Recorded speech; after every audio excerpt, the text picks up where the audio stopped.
program is an exclusive Disruption Networks production. Hey, it's Adeline Van Dyke from Coldwell Banker Faith Properties in Utica. I always get asked, why do I love real estate? It's very simple. I love my clients. I love every single thing about helping them find or sell their home. Making sure the home is solid and ready for sale, or solid and ready for the buyer's inspection, to making sure that they're getting the best rate on their mortgage, making sure they're getting the best price on their house. You know, just everything involved in the sale is vital. My absolute favorite part of real estate is when a buyer walks into the house they're going to buy. I can feel it before they even know they're loving the house.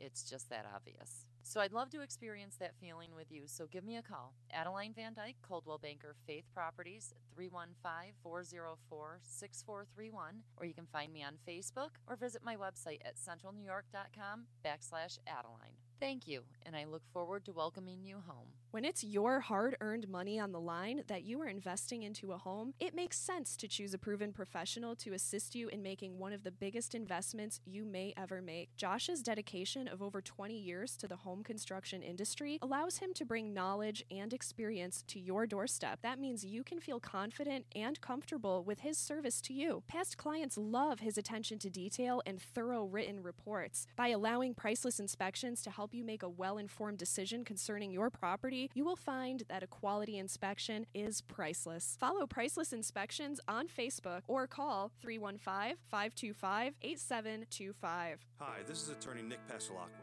The team of attorneys I have assembled at Pasalacqua & Associates has been carefully hand-picked to include the best trial attorneys in the particular areas of the law that we practice. Have you been charged with DWI or any other crime? Members of our team include former assistant district attorneys, now fighting to protect your rights 24 hours a day, 7 days a week. Have you or someone you love been seriously injured in a motor vehicle accident? Members of the team at Pasalacqua & Associates include former insurance defense attorneys, now fighting to ensure that you get every penny you're entitled to. If you need legal help quick, don't waste your time or money calling anyone else.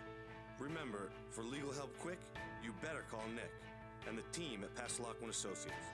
315-500-NICK or 315-500-6425 or visit cnytriallaw.com today. In the Mohawk Valley, for the best real estate service, you gotta have faith. Coldwell Banker Faith Properties, 315-735-2222 or www.centralnyhomes.com. The following program is an exclusive Disruption Networks production.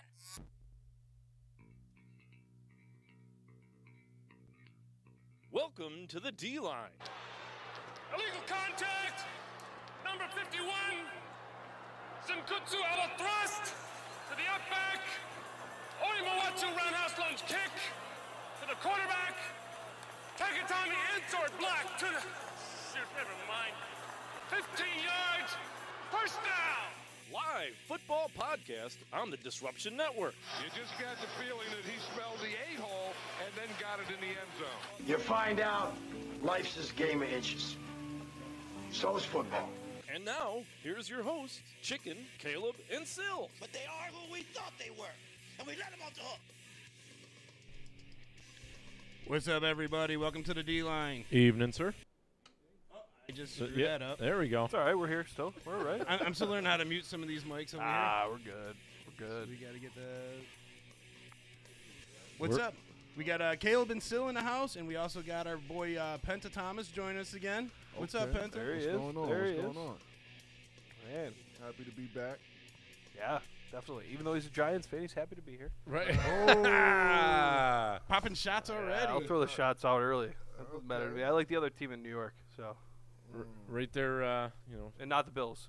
So we're going right for the headline, right for the Odell Beckham trade rumors. Man, can you believe that? Well, do we want to head with that one, or do we want to talk about the other trade from the Giants? What's that? JPP. We talked about that last week. Yeah, but that doesn't that trade didn't surprise me. I mean, you were so surprised by that trade, Chicken. I kind of saw it coming, man. I mean, it's a new offense. It's just it makes sense. It makes sense to get him out of town. But man. now this kind of I think kind of parlays into the Odell Beckham talk because I feel like they're kind of unloading some of their big money guys, trying to free up some. Oh of that no, free he's on the agency. last year on his rookie contract. I mean, he's threatening to hold out for more money. I think he's a fucking punk. This is a big advantage for the Giants. I agree. They don't have to let him go. They come out and said they want 2 first-round picks just because they're not serious about trading him.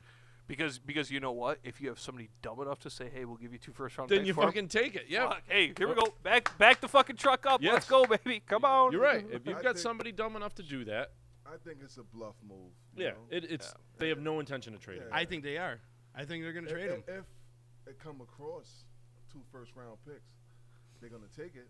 Yeah, you damn right they will. Well, You damn right. It's like, But think about this: like, what if the Browns did it? Yeah, but you aren't giving up 1 and 4 for him. He's just I don't think He's one of the best wide receivers but in the game. It's not saying in the same draft. They're saying this year or next year. Yeah. You right. know So what they I could mean? give up their number 4 and they give never- up that one next year. They never said when. They just said 2 Yeah. first rounds. Right. I would give up now. Okay, For a guy coming off a major injury, nah, I'm good. He's still one of the best wide receivers I'm with you, Sil. in the game. And he's one of the wide receivers. I with the can't most argue that drops. fact. He's got some of the greatest hands, but mentally on the field he's unstable. And how is he going to come back off this injury? I mean, see, if a guy gets in his head, he's fucking done Yeah, and for the that's why- game, and that's a fact. Do you And know that's what why I the Giants aren't going to keep him. Do you know what I want Okay. if I'm the Giants? You know what I want from Cleveland? If Cleveland really wants him, right? I would take a 1. steamer. Well, you know that too. I would take a 1, right? And I would take a 2, but I would take with the guarantee that yeah, I know. Expect me to You- keep a straight face. Man, Jesus Christ. Are you like 40 years old? You I want a look 1. at it, Take a 1. Yeah, I'll take a 1 and then a 2 on his chest, and I want the guarantee, from the Browns that you don't take Barkley at 1. If you give me that, I'm good because then that means that Barkley goes to the Giants and I'm good with that. If I'm the Giants, I'm good. I'm good. That sounds reasonable. But That's what I want. I would take a 1. I would back off 2 take their ones. number 4. Yeah, But I that's would a- take 4 in a future second or a second this year, and the guarantee. agreement that Barkley is still there. But there are also the fact that the Giants can't afford to sign him. He wants big money. Cool. They don't have Odell. to sign Beckham. him. I thought he was my Brooklyn. Well, he's going to hold out. Then he plays for him next year. No, that's not how it works. Yes, it is. He has to fucking fulfill his contract. I think you're wrong. I think you're wrong on that. How? He already threatened not to even take a snap during Right. preseason. So if he's going to sit out, they're going to pay him for free. Like No, they're not going to pay him. If he sits out, it's called sitting then out, he's so going you to sit don't out get paid. next year. Then he's going to Here's- retire. Then he has to. Here's Then he the has to other- retire for so a you're year. going to do all this shit. Oh, okay. That's why it's called a contract. And we've seen how that played out with Barry Sanders. Everything you guys just said is the reason why I don't want Odell Beckham. If I'm the Browns, you guys just gave the reason. He just Well, he just has to sit out a year. I'm Chicken, going not to sit forever, out just if a year. I'm going to sit out if I can't play, man. You think I he's don't going want to be. to? You think he's Well, going to sit out this year But he and lose not sit out value. next year if he didn't Exactly. get paid? He's got to retire. So if he retires right now, he's just got to sit out this upcoming year, and next Right. year he And the plays Giants for aren't whoever going to he deal wants. with that shit. If, But if you can go out and get 2 number 1s, or you can get a really good draft pick and trade for another player, why the fuck wouldn't you? And then free up all that free It's a agency rookie money? contract. It's not guaranteed money. Everything benefits the Giants right here. Let him sit out. They don't have to pay him. But if he do sit out, he lose value. Right? Yeah. Agreed. His Eh. money interest, like, that's a problem. It creates a problem with the next team. Gives him more of a year to rehab. It's Gives you know, him a really you know who it rehab. is. You know who it is for me. It's Michael Crabtree again. Michael Crabtree did the same thing. Yeah, but Michael Crabtree wasn't half as talented. Yeah, I fucking agree with that 100%. Listen, no, I don't. I would totally disagree with that. You're bugging. Michael Crabtree at Texas Tech. You give me Michael Crabtree at Texas That's Tech. Texas Tech. Well, we're talking about Odell Beckham at Kevin LSU White. too. If you give me that, I'm Yeah, taking right. Michael Crabtree. Michael Crabtree held out because he was so fucking good. Yeah, but coming out of college. you're getting a guy who he But he used dropped. to be. He was just like Odell because he dropped a lot of big passes as well. exactly. In San Fran. Yeah, and he's got no. But Odell, he has. You're right about the injury. these are the problems you don't want to guy. If you're Cleveland and you're trying to rebuild, so we're just talking Cleveland right now, for instance, right? I know L.A. has also thrown their head in the I mean, who wouldn't want him if you're Sean McVay? I mean, you would love that guy. And if you're the San Fran, you're probably sitting back going, what can we get for this guy? This makes sense. I think San Fran is the best fit. I do too. You got a nice young quarterback in there. I think big arm. That connection right there. No real number one. Them two. It's just big numbers. It's very surprising this is even a thing. I think Odell. What did he tweet? Something he wants to go to the Rams today. Rams would be sick if the Eagles and Rams are going to Super Bowl. They're dirty already. Dude, oh my God! They just signed Dominic Sue. Yeah, they're to go with Aaron O'Donnell and St. Louis. St. Louis. No, St. Louis. LA Rams. Oh, my bad. My bad. I know, right? I apologize. The artist formerly known as. But man, what? And then they got Akeem Talib. They're fucking pissed they lost in the playoffs the way they did. And then they got beat the fuck up. And then you got Marcus Peters. So now you got two premier pass rushers on that D line. Who you're going to double team, and then you got the two corners, right? They could guard. That's going to hold the quarterback. Hold the ball longer. That's right. So man, they're going to be dangerous, and they still got all the weapons on offense. So and they're young. Yes, maybe not a little long in the tooth than some of the defensive players, but that's why they upgraded that. I mean, that was evident during the playoffs. That game they lost. I mean, they lost big by 20 points. Yeah. I mean, that was just uncharacteristic of them. So especially a team that puts up points the way they do. Right. Fuck. So that they just got the ball just got ran down their fucking throats. Yeah. It was brutal. So if you put a Beckham on that team, I know it just insane. He gives Goff something, and you're also going to be going into a new stadium too. But we think about the reality check. He's not going nowhere. No, he's not. I think he is. No. I think they're moving him. I think they need. Chicken thinks John Kennedy's still alive too. He is. And I'm gonna look for him with you. Well, we know where Hoffa is. Right.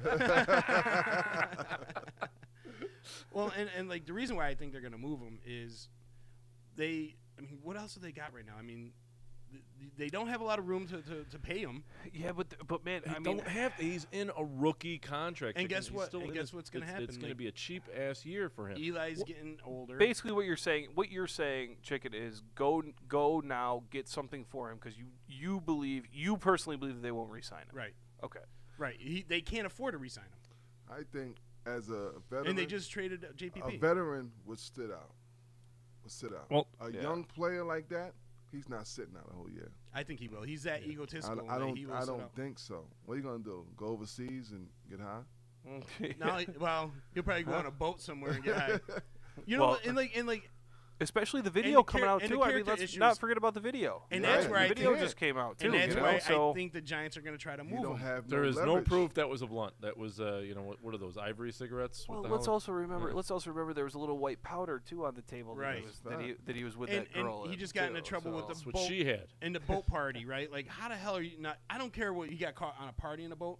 You got pictures taken of you at Justin Bieber's boat. Right. Come on.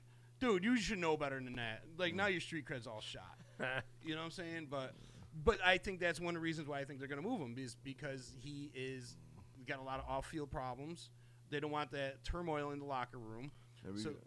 New coaching staff. New coach. So I think, like, get rid of him, and then, like, you freeze up the money for free agency. Also, you could probably get some really good draft picks, get another quarterback in there. I'm not going to lie. Like, as a Giants fan, like, I'm gonna miss him if he leave, but at the same time, I always think about the future, and the future will look bright without him. Can you imagine 2 first-round picks? Yeah, I take that all day. It's a fucking lot. Because after this year, we won't have that early first-round pick because I don't see that. We don't usually always get that early first-round pick in New York like that. We always get 13 or better. Yeah, right. I think this year for the Giants is a fluke too because I think that defense is. I thought that defense last year going into last season was very good. It was the same. Yeah, defense. it's the same. You know what I mean? Like it's. I think they're going to be coach. good. Well, they gave up on the coach, is what happened. The coaching staff dropped. It's like as football players, you know, when you're on the field too long, and too many snaps, you get wore down. That's what happened with the Bears every year. Yep, they'd be out there too long. And that's why I think the discussion going with the DN versus going like Barkley, that's why I feel like Barkley would be the better choice even for their defense, is to keep their defense off the field. I think that because of the Giants, we never won a Super Bowl without a running game. That's most all teams. I mean, you know. Well, you could. That's true. True to a no, point. Not most, really, right? Yeah. Not really, because I done saw New England win without a running game. They controlled the ball with a little bit of ground game, but at the same time, Baltimore's another, defense won that game. That's a fact. You know, and they just controlled the ball. They didn't run a lot. They did have Jamal Lewis that year, though. I mean, he was a beast. That year, but he was coming down. He didn't have. If I, I'm guessing. Let's see Jamal Lewis Super Bowl stats. Well, I'm just saying getting there.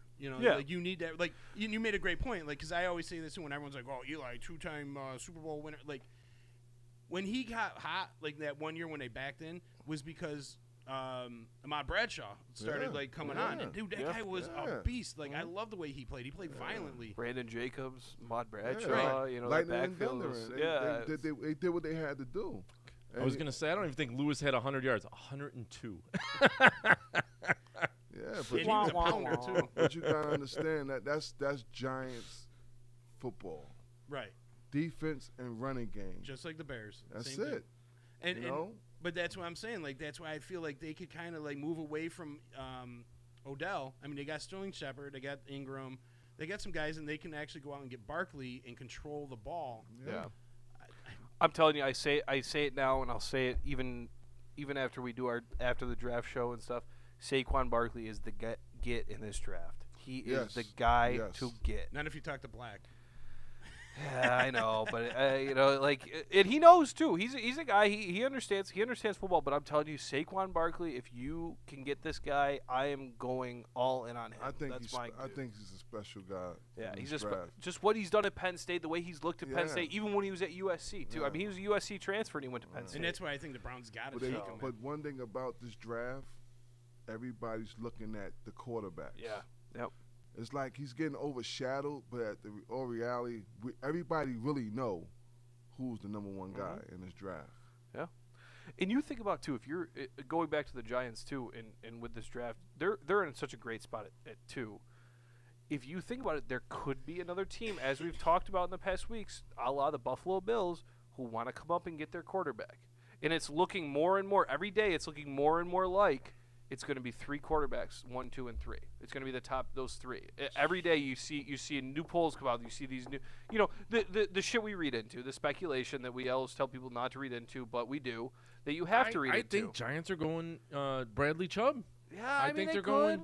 They could. I mean, D-line first pick. If Barkley's off the board, I think they go D-line. Yeah, but I think Barkley will still be there, so it's tough. What do you do? I think they trade down. If Barkley gets taken, I say they trade down. And that's what I'm saying. So now you're talking, okay, we could have if this trade to Cleveland ever comes to anywhere, and which I don't think it will, but you have maybe Cleveland's 4th pick, you have another 2nd round pick. You can trade back out of 2, probably get a first this year and a first next year. I mean, what the Giants have available to them, dude. Yeah. Man, the options that they could go, because the 2nd pick right now is the most valuable pick. 1 is not. I would say 2 is more valuable than 1 right now because of the trade value that it holds for the Giants. Because if they don't get if they happen to take who they want, you trade up for that. Yeah. And you shop around because a lot of people will love that next pick.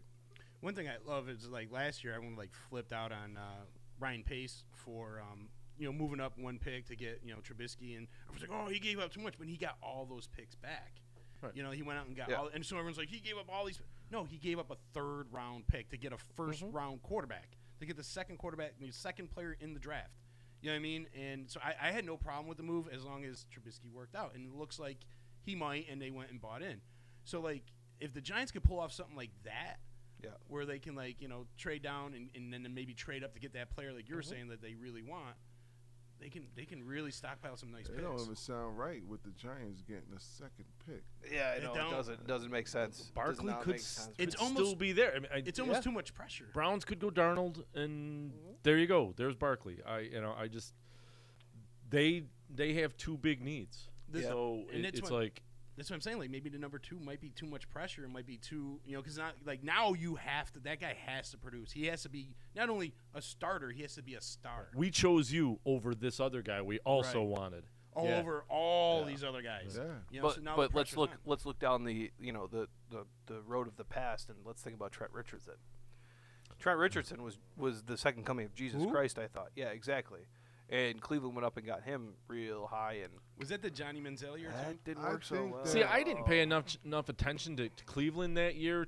Was he just getting? It was bad. Was it didn't work. Just didn't work. They couldn't do anything for him though. Was the old line shitty? Yeah, they just couldn't.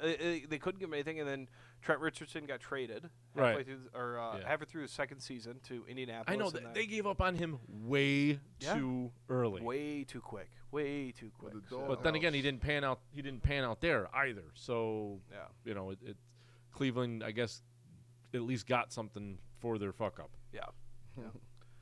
So but he ended up going to the Raiders. He sucked. He went to Indy. He sucked. Yeah.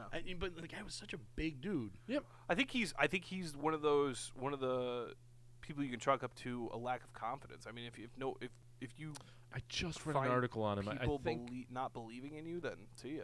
A lot of people leached on him for his money and shit, I believe. So he was having a lot of off the field issues. Problem. Yeah. Well, that comes with it, but at the same time, it's coaching. Yeah. Yeah, I can't argue. You got to get when there's a quarterback, it's the right system. Yeah. If you don't have the right system, because you got the same time when you come up, you brought up playing sports, you run the wishbone for a long time or the I formation or certain things that you know the West Coast offense, you're used to that. So when you get to a point that you've been running a system or doing whatever you do in life for almost 20 years or 15 or plus, whatever how you want to call it, then you change it, it just don't fit right with you. You just don't get it. And nowadays in the NFL, they don't have patience. No. They want immediate. Right. Everything's immediate. And and then with the patience goes the confidence. That's right. And see it later.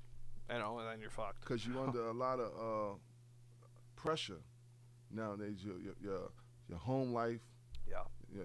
Your on the field life. So it's a lot of pressure, and some people can't handle it.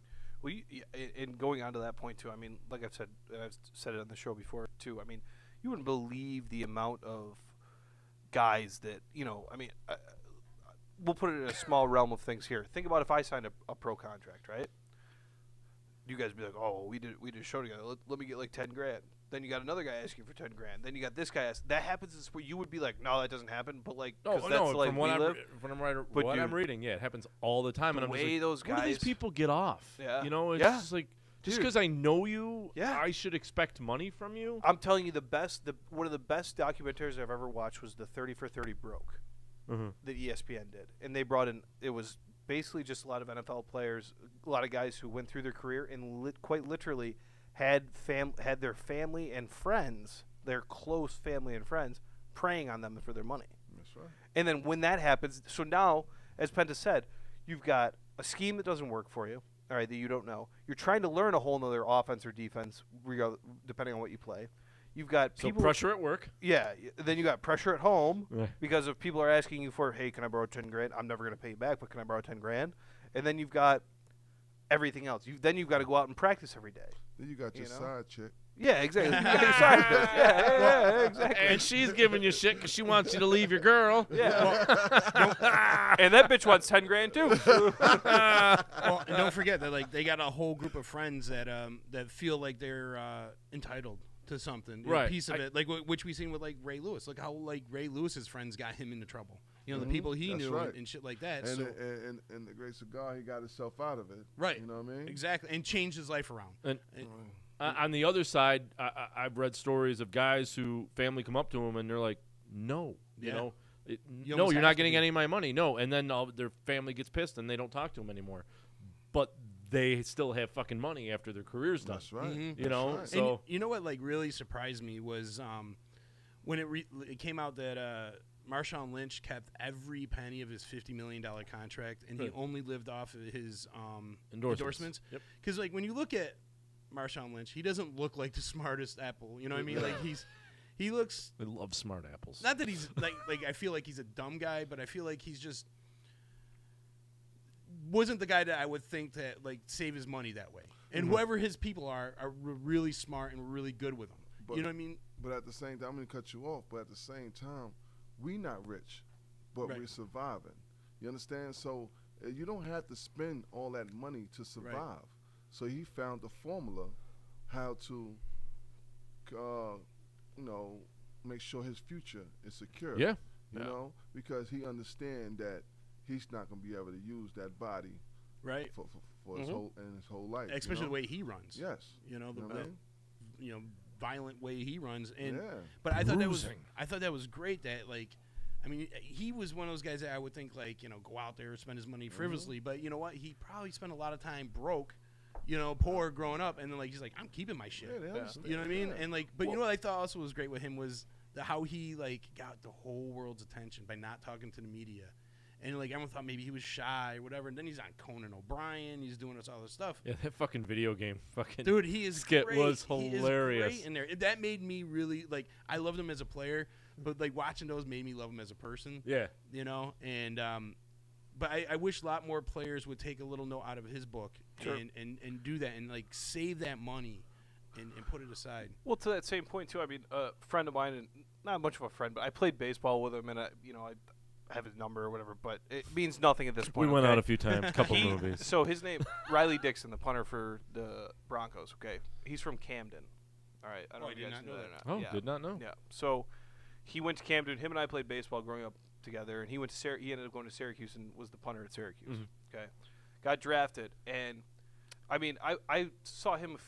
See, now that name sounds familiar. You know why? Because they fucking play that on the AM radio station, the Brent Axe show. Yeah, Riley Dixon. Oh my God, Riley Dixon. Yeah. He went to Camden. Then for his last 2 years of high school, he went to CBA in Syracuse. Okay. So he I remember talking to him. I saw him a few years ago at an event back here. It was actually in Utica, and I started talking to him, and I was asking him, how things were and stuff. And he's like, to be honest with you, the hardest part for me is just trying to get all of my financials right. This guy's a punter in the NFL.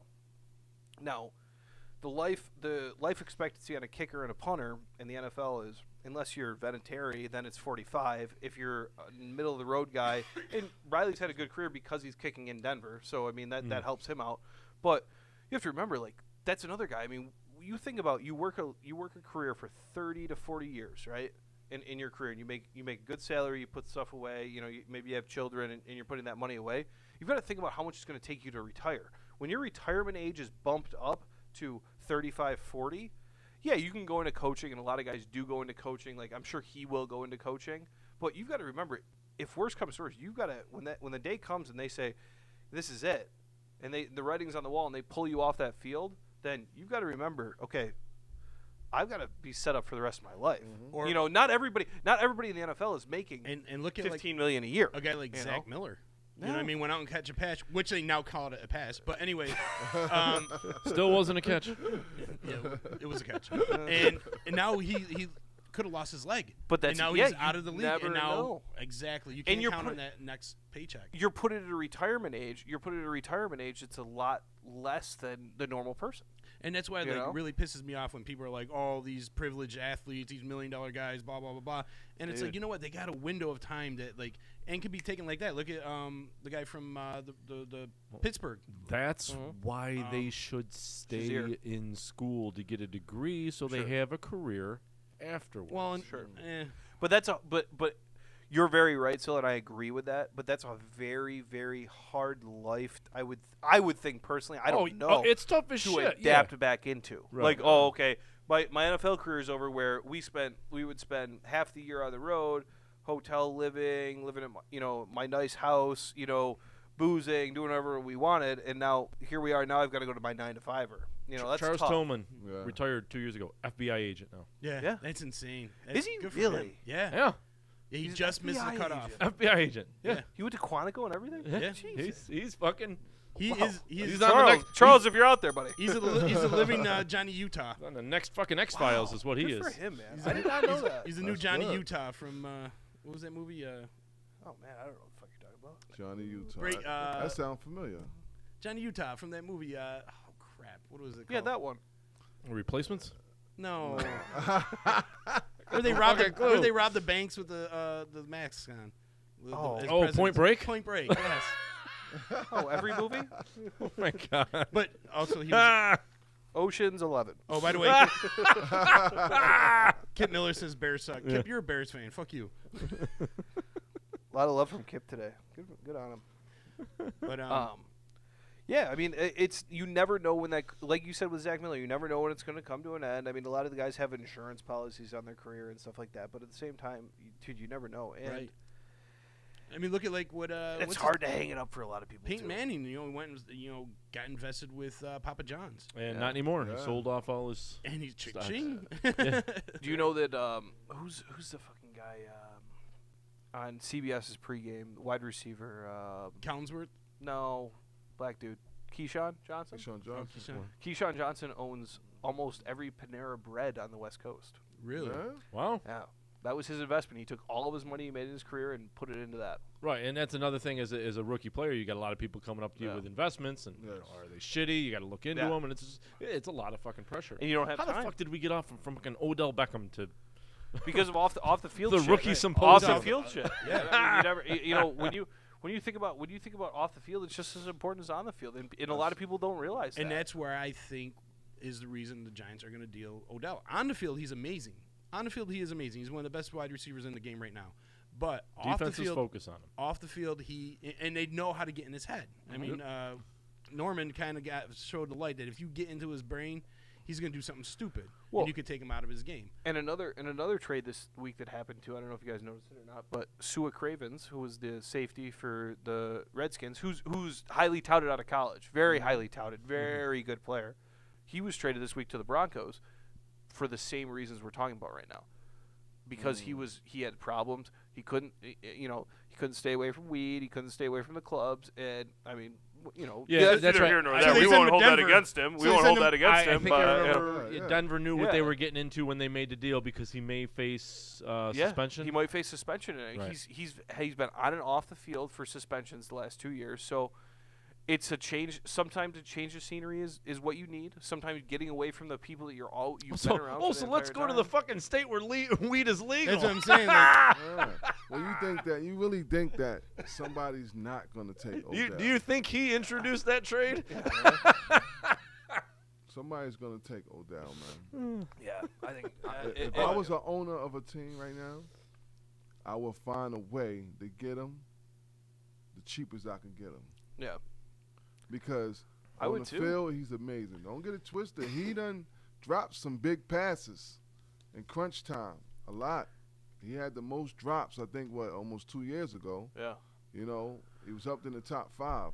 He drops a lot of passes. Yeah. But he makes some great plays. Incredible plays. Yeah. So Incredible plays. that's what a lot of people thinking that. And what if somebody offers him a D end? Like a hot, why was that funny? Somebody offers him a D. I just.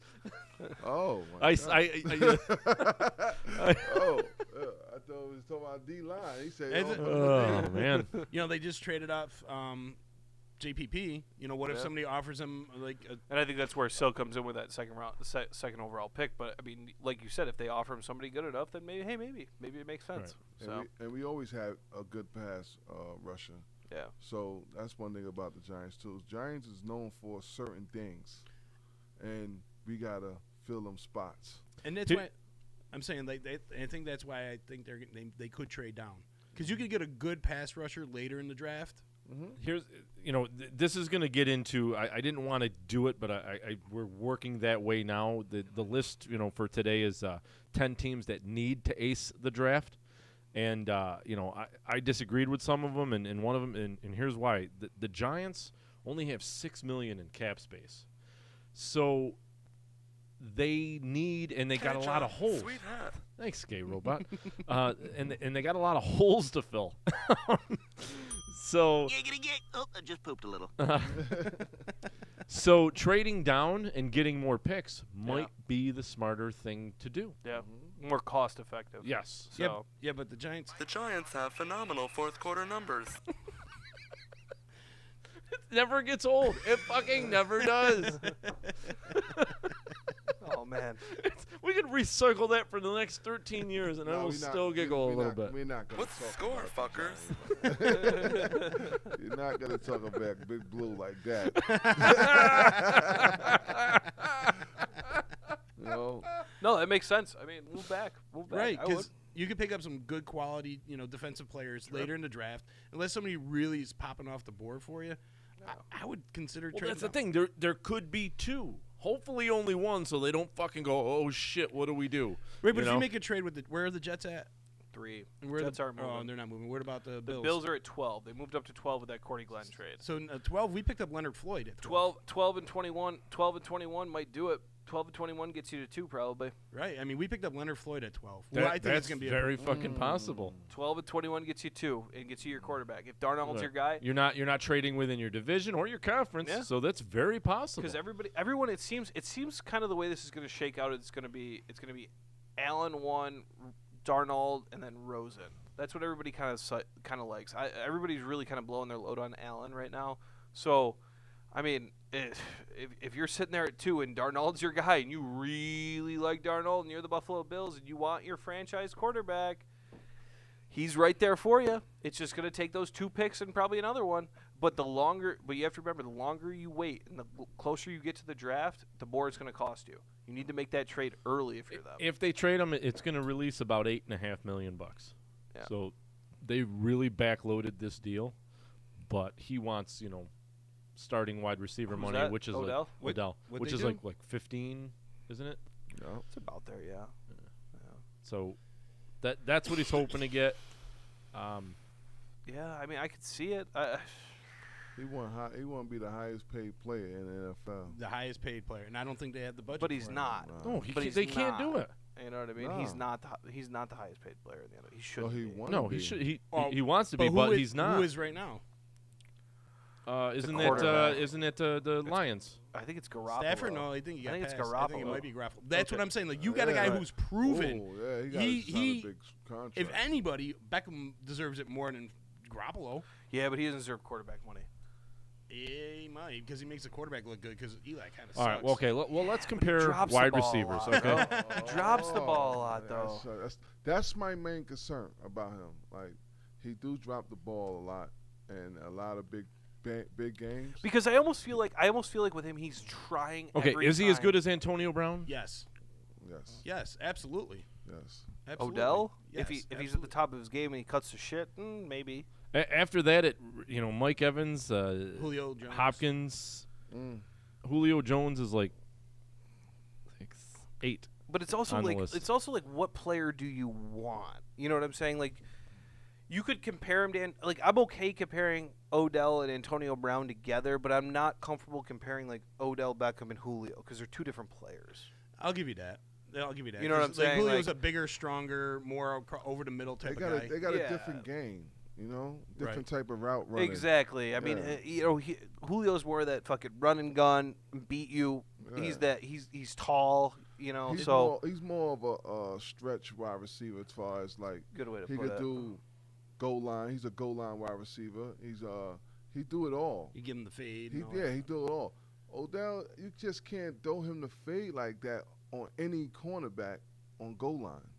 No, it's not going to happen. But he's the guy he's your home run hitter. He's the guy you could dump off a 3-yard pass and he could take it to the house, or you could just launch it. And that's just like to me, like a Barry Sanders. You know what I'm saying? So you give Barry Sanders the ball with no fullback. He dance in the backfield for like 5 minutes, then take off for 60 yards. I think comparing him to Antonio Brown is a fair assessment. No, because you're not getting in Antonio Brown's head. You are not. Night and day wide receivers. Night and day. But I'm saying talent-wise, makeup-wise, yes. Maybe not through the ears, but through the ears is part of the game. And he's been one of the top through the league. I mean, you look at his record in the past since he's been in the league. I don't think anybody has scored more touchdowns. His weakness just became evident, late last year, all of this year. So he didn't play all this year. I know exactly. Like with what he played, they knew they could. All they had to do was get in his head. Yeah, but he still had great games. Yeah, but you think about Brian, like I like his game. For him to be who he is, you don't hear too much about him. I'd rather have Larry Fitzgerald at 40 than. You're bugging. You are bugging. Do you even watch football right now? Like, I'm gonna kick you off the show. Like, I'm not even a Giants fan, but like, dude. Like, he has been one of the most dynamic wide receivers in the game. Hands down. He's an athlete. I'm not going to argue that. He's dynamic. You're right. I'm just very, very, very scared of him. Yes. I'm very upset. Well, we how about this? He's very Deshaun Jackson. Okay. I mean, yeah, he was a problem in Philly for a little while, but here's my problem though. Like, why do you need to do this? Why do you need to go through these theatrics? What's it getting you there, Odell? What are you doing? Where are we getting here with this? Yeah, all you're doing is ruining your own. Yeah, stock. you're giving us 40 minutes of talking about it. You're giving other people 40 minutes of talking about your problems. Why do you need to do that? Penta put it perfectly. What do you hear about Antonio Brown?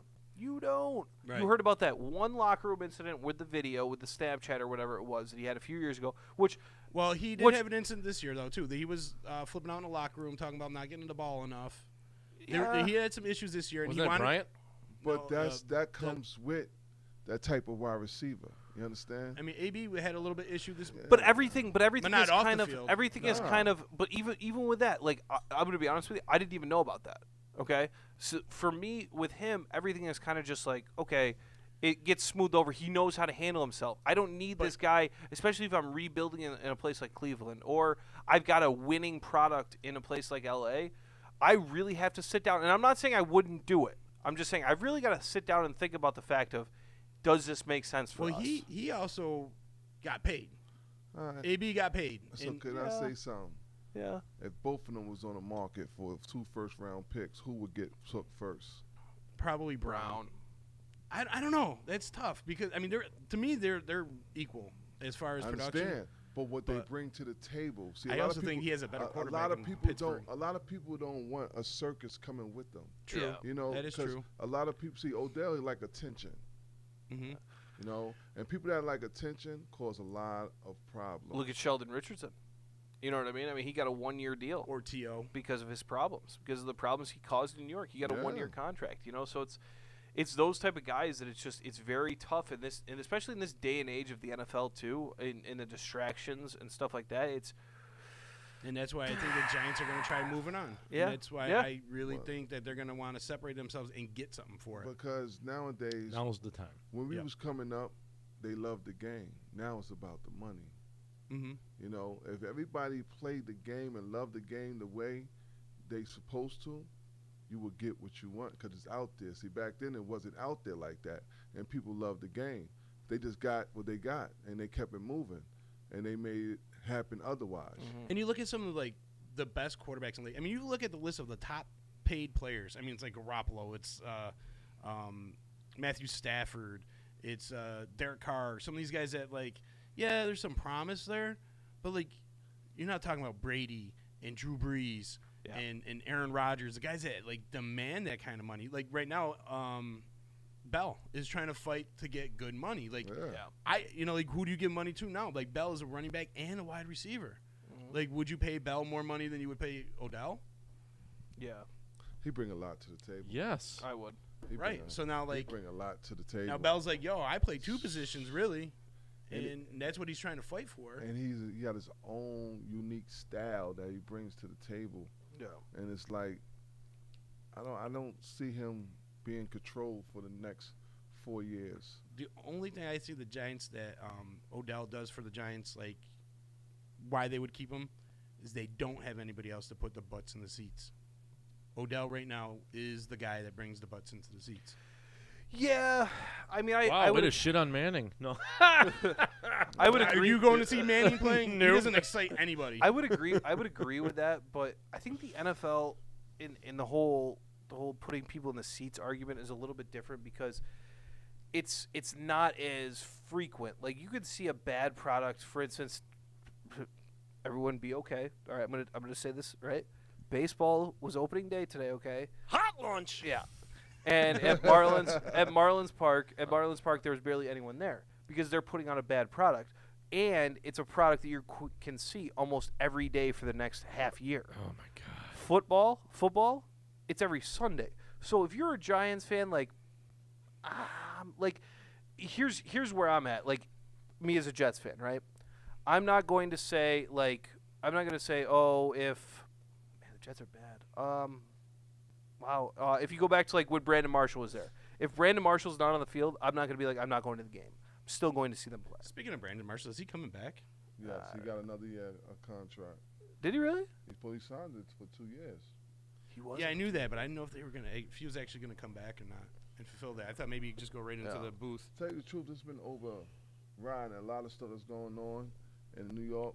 That's a good question. Wish I could type fast. Yeah. But I mean, that's the thing. I'm not going to go to a game because Odell's not there. Like, I'm going to go see the Giants play because I'm a Giants fan. I think that's why the NFL is a little bit different in the niche of, hey, are you going to go to the game or not if this guy's there? Like, I could give a fuck if I'm a Giants fan. When it comes to Sunday, doesn't really matter who's on that field, really. Yeah. It's about your team playing that Sunday. Yeah. And I'm going to have an example because I'm not a Buffalo fan, but I love football. Yeah. And I go to a lot of Buffalo games. Sure. Because their seats are cheaper. Yeah. And it's a fucking riot, too. It's a fucking great fans, time. I love their fans. Yeah. Tailgate is one of the best. Oh, man. The tailgate in Buffalo is unreal. It is fun. They don't care if they lose or not. Okay? But at the same time, that stadium is packed. Yeah. Tailgate, packed. Yeah. So when it comes to putting people in those seats, that's overrated. Mm-hmm. A fan is a fan. I disagree because we're fans. Uh-huh. We're diehard football fans. Okay. But for the fair weather fan, they're going to want to go see Odell. Yeah. Respect that. Respect that with you saying You're the fair weather fans. I understand that. Yeah. But I just, it's tough for me to say, okay, one player's gone. Like I've seen the Jets play in years where they went 4-12, 3-13. You know what I mean? Like I'm still out there. I'm still going. So I get your point, Mike. I'm not the fair weather fan, so I can't speak to that. The last 10 years, who you wanted to see that played for Buffalo? Tyrod Taylor. Yeah, I can attest to that. The Rod or Shady McCoy. Shady McCoy is okay. That's the last couple of years. Right. But before that, the stadium was still packed. Yeah. You understand? Well, it's because there ain't shit to do in Buffalo. Well, and that's the thing too. That goes back to the point I was saying. It's an event. It's an event every Sunday. That's what you do for 8 weeks out of the year. For 8 weeks out of the year, however fucking bad Buffalo is, however shitty they are, every Sunday for 8 weeks out of the year, you are showing up at the Ralph, and I'll never call it New Era Stadium or any of that bullshit. It's always the Ralph to me. And you're going to the Bills game, regardless of win or lose. That's you know right. what I mean? That's so right. that's for me. I don't know. Who knows where Odell goes, man? I don't know. Fuck. That's the big talk. Yeah. That's the big one. I mean, and I mean, let's talk about while we're on character issues right now. I mean, we might as well drop this name into the pool because he's been thrown at pro days. Johnny Football, baby. Hold on a second. Let's do. You're listening to the D-Line on Disruption Networks. Let's do a little pay the bills here. Yeah. If you're looking for a good quality home, good quality home inspection is priceless. Call Josh Amodio at 315-525-8725 for your next home inspection. In-depth and detailed reports, thorough inspection, and pays attention to details. Josh has been in the construction business his whole life and knows the importance of a good quality home inspection. Call Josh before you put your home on the market, looking to buy a home, or just looking to update. Josh can do it all for you. Call him today at 315-525-8725. Josh is the man. We like Josh. You're listening to the D-Line on Disruption Networks. Didn't mean to do that again. But oh well, we like hearing Sill's voice. Yeah, sometimes. Who's that? So, go on, as you were saying. I was going to the next name, the next troubled name, Johnny Football. Been thrown at pro days, threw for 32 teams the other day at Texas A&M. He's going nowhere. He's going to New England. No. It's a good, you know what? It's not a bad spot. I did hear people talking about that where he could big play for turnaround, 2 or 3 years. I mean, because Brady's got about maybe 1 or 2 years left. They can kind of guess and see. I mean, they took Tebow. Yeah. They took Tebow, and they could just bring him in through the offseason, just see how he's doing, or just have just another guy throwing the ball to, He looked good. Dude, I'm telling you, this cat is going to go to I don't look at people off field stuff. That's if I was a coach, there's a lot of things I don't do It's what you could bring to the table. But there's not a lot of upside to him. But when you he start never asking for that proved money, himself. yeah. No, but he went number 1 overall. Well, not overall, but he went first round draft pick. And he was a stud in college. So I mean, just that alone gives you a chance of like maybe under the right tutelage that he could develop. I mean, his thing wasn't between his ears.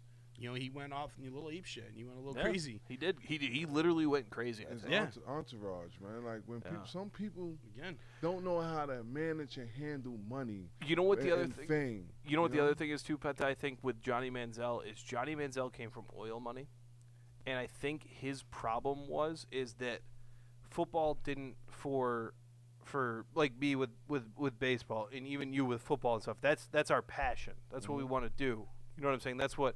We would give anything to get that spot that they are in, but for Johnny Manziel, it was like, hey man, I don't need this to support my life. I'm a trust fund baby. I'm oil rich. Like, it doesn't really like for me. It's almost a hobby. It's almost like I like to collect baseball cards. Like, I'll go out and play football this weekend, I guess. Fuck it. Well, that's what his problem was. It was a hobby for him. It wasn't a job. It was a hobby.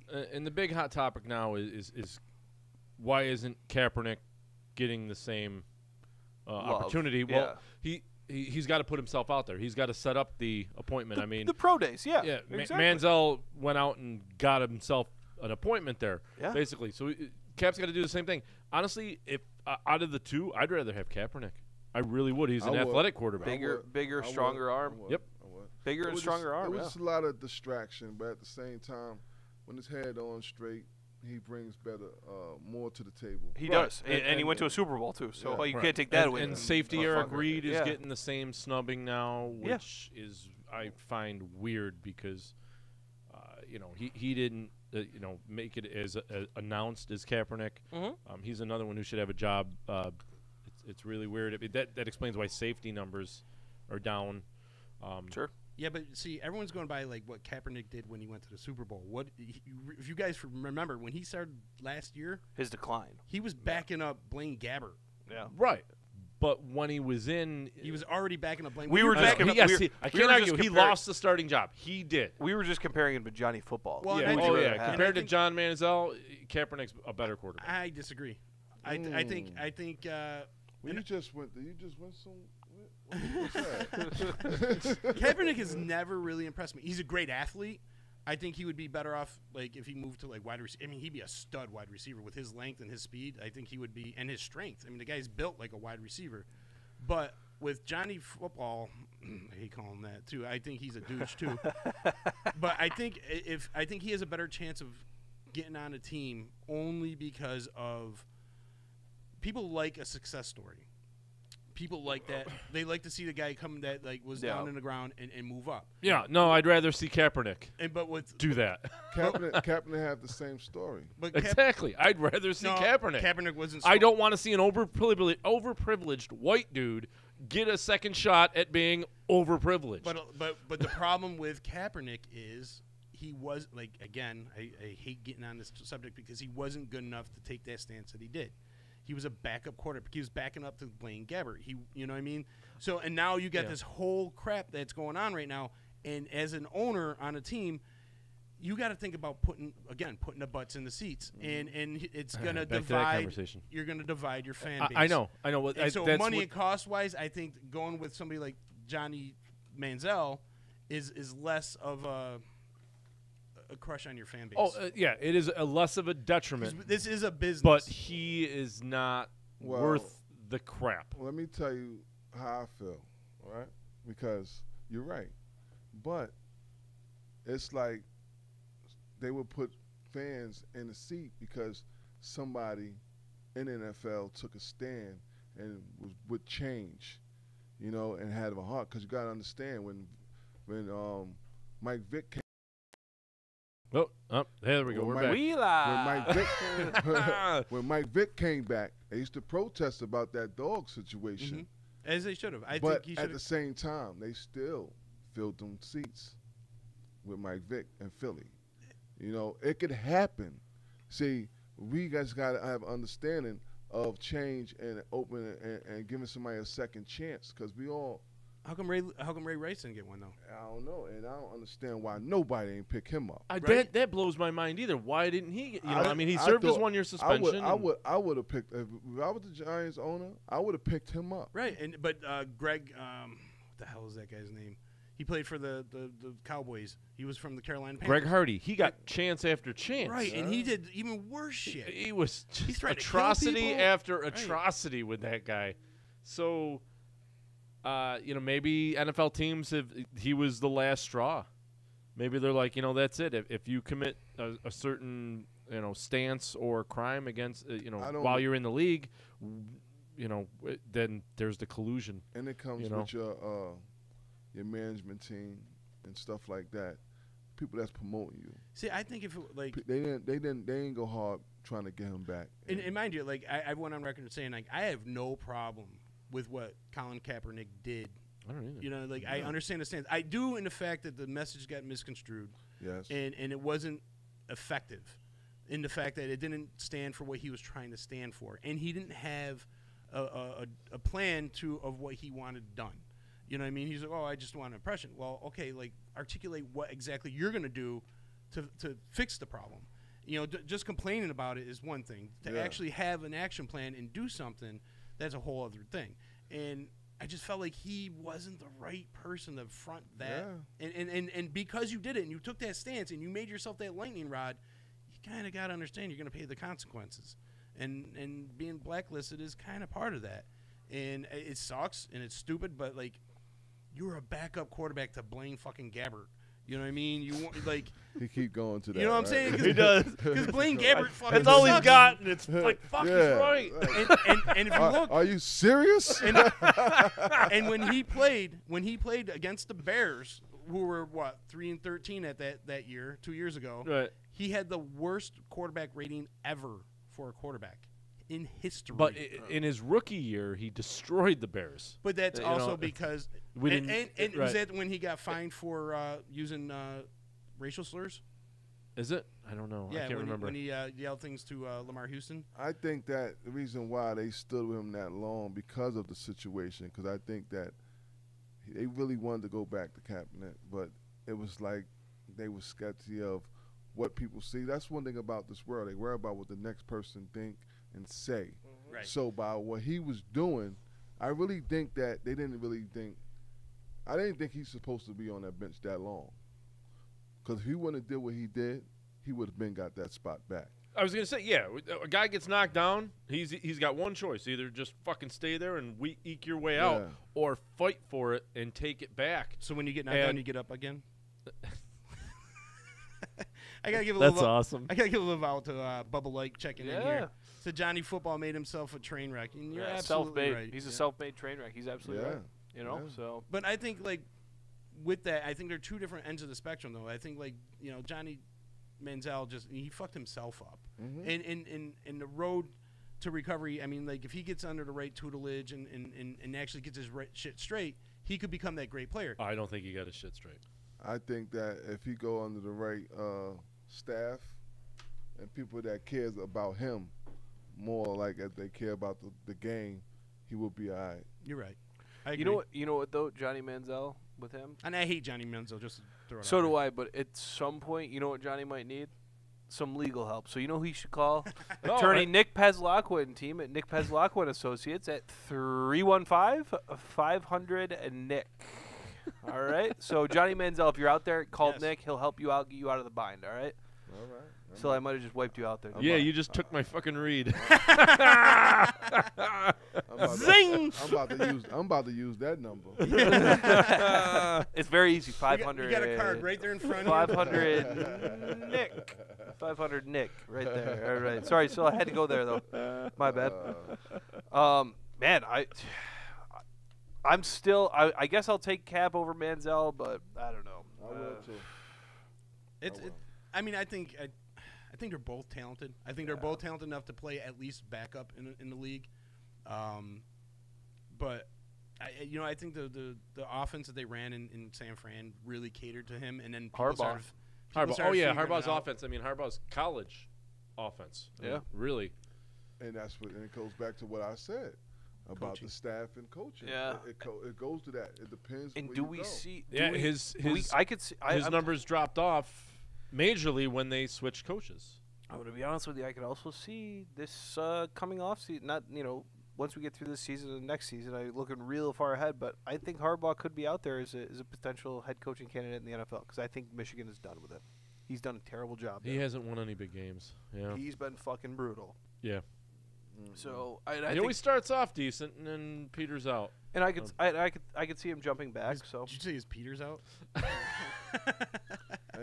Peter. And I think because he started off good because that wasn't his draft class. Yeah. See, some people don't know how to draft players. It's true. Oh, absolutely. Cleveland Browns. Some of them people don't know how to scout players. Yeah. I don't know. I'm not going to say Cleveland Browns because I think it's a curse.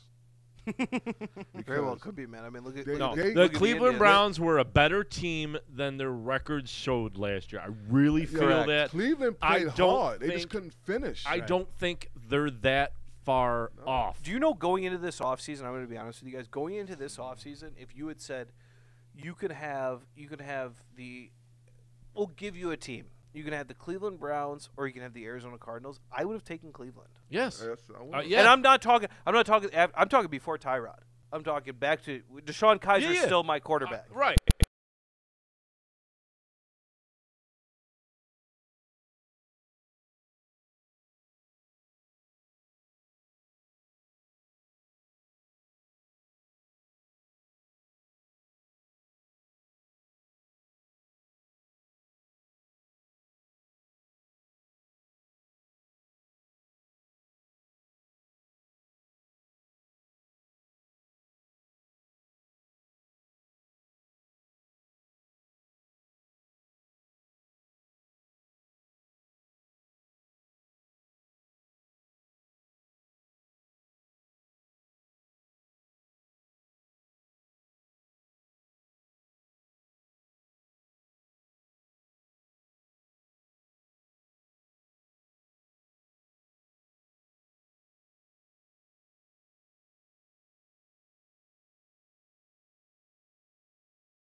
Hey, it's Adeline Van Dyke from Coldwell Banker Faith Properties in Utica. I always get asked, why do I love real estate? It's very simple. I love my clients. I love every single thing about helping them find or sell their home. Making sure the home is solid and ready for sale, or solid and ready for the buyer's inspection, to making sure that they're getting the best rate on their mortgage, making sure they're getting the best price on their house. You know, just everything involved in the sale is vital. My absolute favorite part of real estate is when a buyer walks into the house they're going to buy. I can feel it before they even know they're loving the house. It's just that obvious. So I'd love to experience that feeling with you, so give me a call. Adeline Van Dyke, Coldwell Banker Faith Properties, 315-404-6431, or you can find me on Facebook or visit my website at centralnewyork.com/Adeline. Thank you, and I look forward to welcoming you home. When it's your hard-earned money on the line that you are investing into a home, it makes sense to choose a proven professional to assist you in making one of the biggest investments you may ever make. Josh's dedication of over 20 years to the home construction industry allows him to bring knowledge and experience to your doorstep. That means you can feel confident and comfortable with his service to you. Past clients love his attention to detail and thorough written reports. By allowing Priceless Inspections to help you make a well-informed decision concerning your property, you will find that a quality inspection is priceless. Follow Priceless Inspections on Facebook or call 315-525-8725. Hi, this is attorney Nick Pasalacqua. The team of attorneys I have assembled at Pasalacqua & Associates has been carefully hand-picked to include the best trial attorneys in the particular areas of the law that we practice. Have you been charged with DWI or any other crime?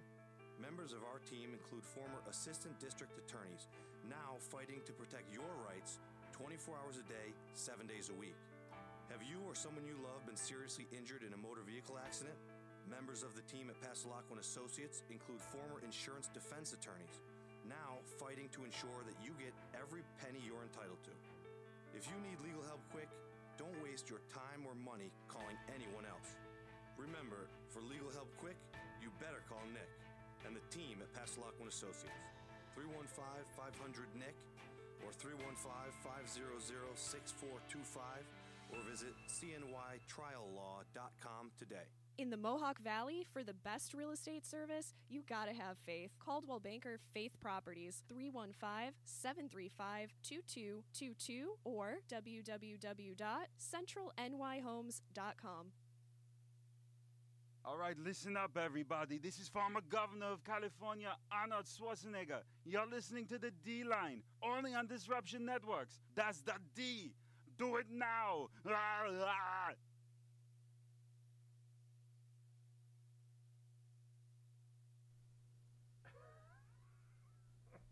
What's up, everybody? We're back. Hey. Well, you are.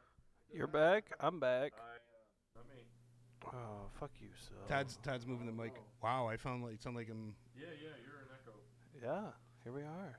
Ooh. Reverb. Holy cow. Mic check. Hey, Todd. You there? All right. Anyways, let's get to your list over here. So, well, there we go. Oh, my God. Much better. Everything sounds weird now.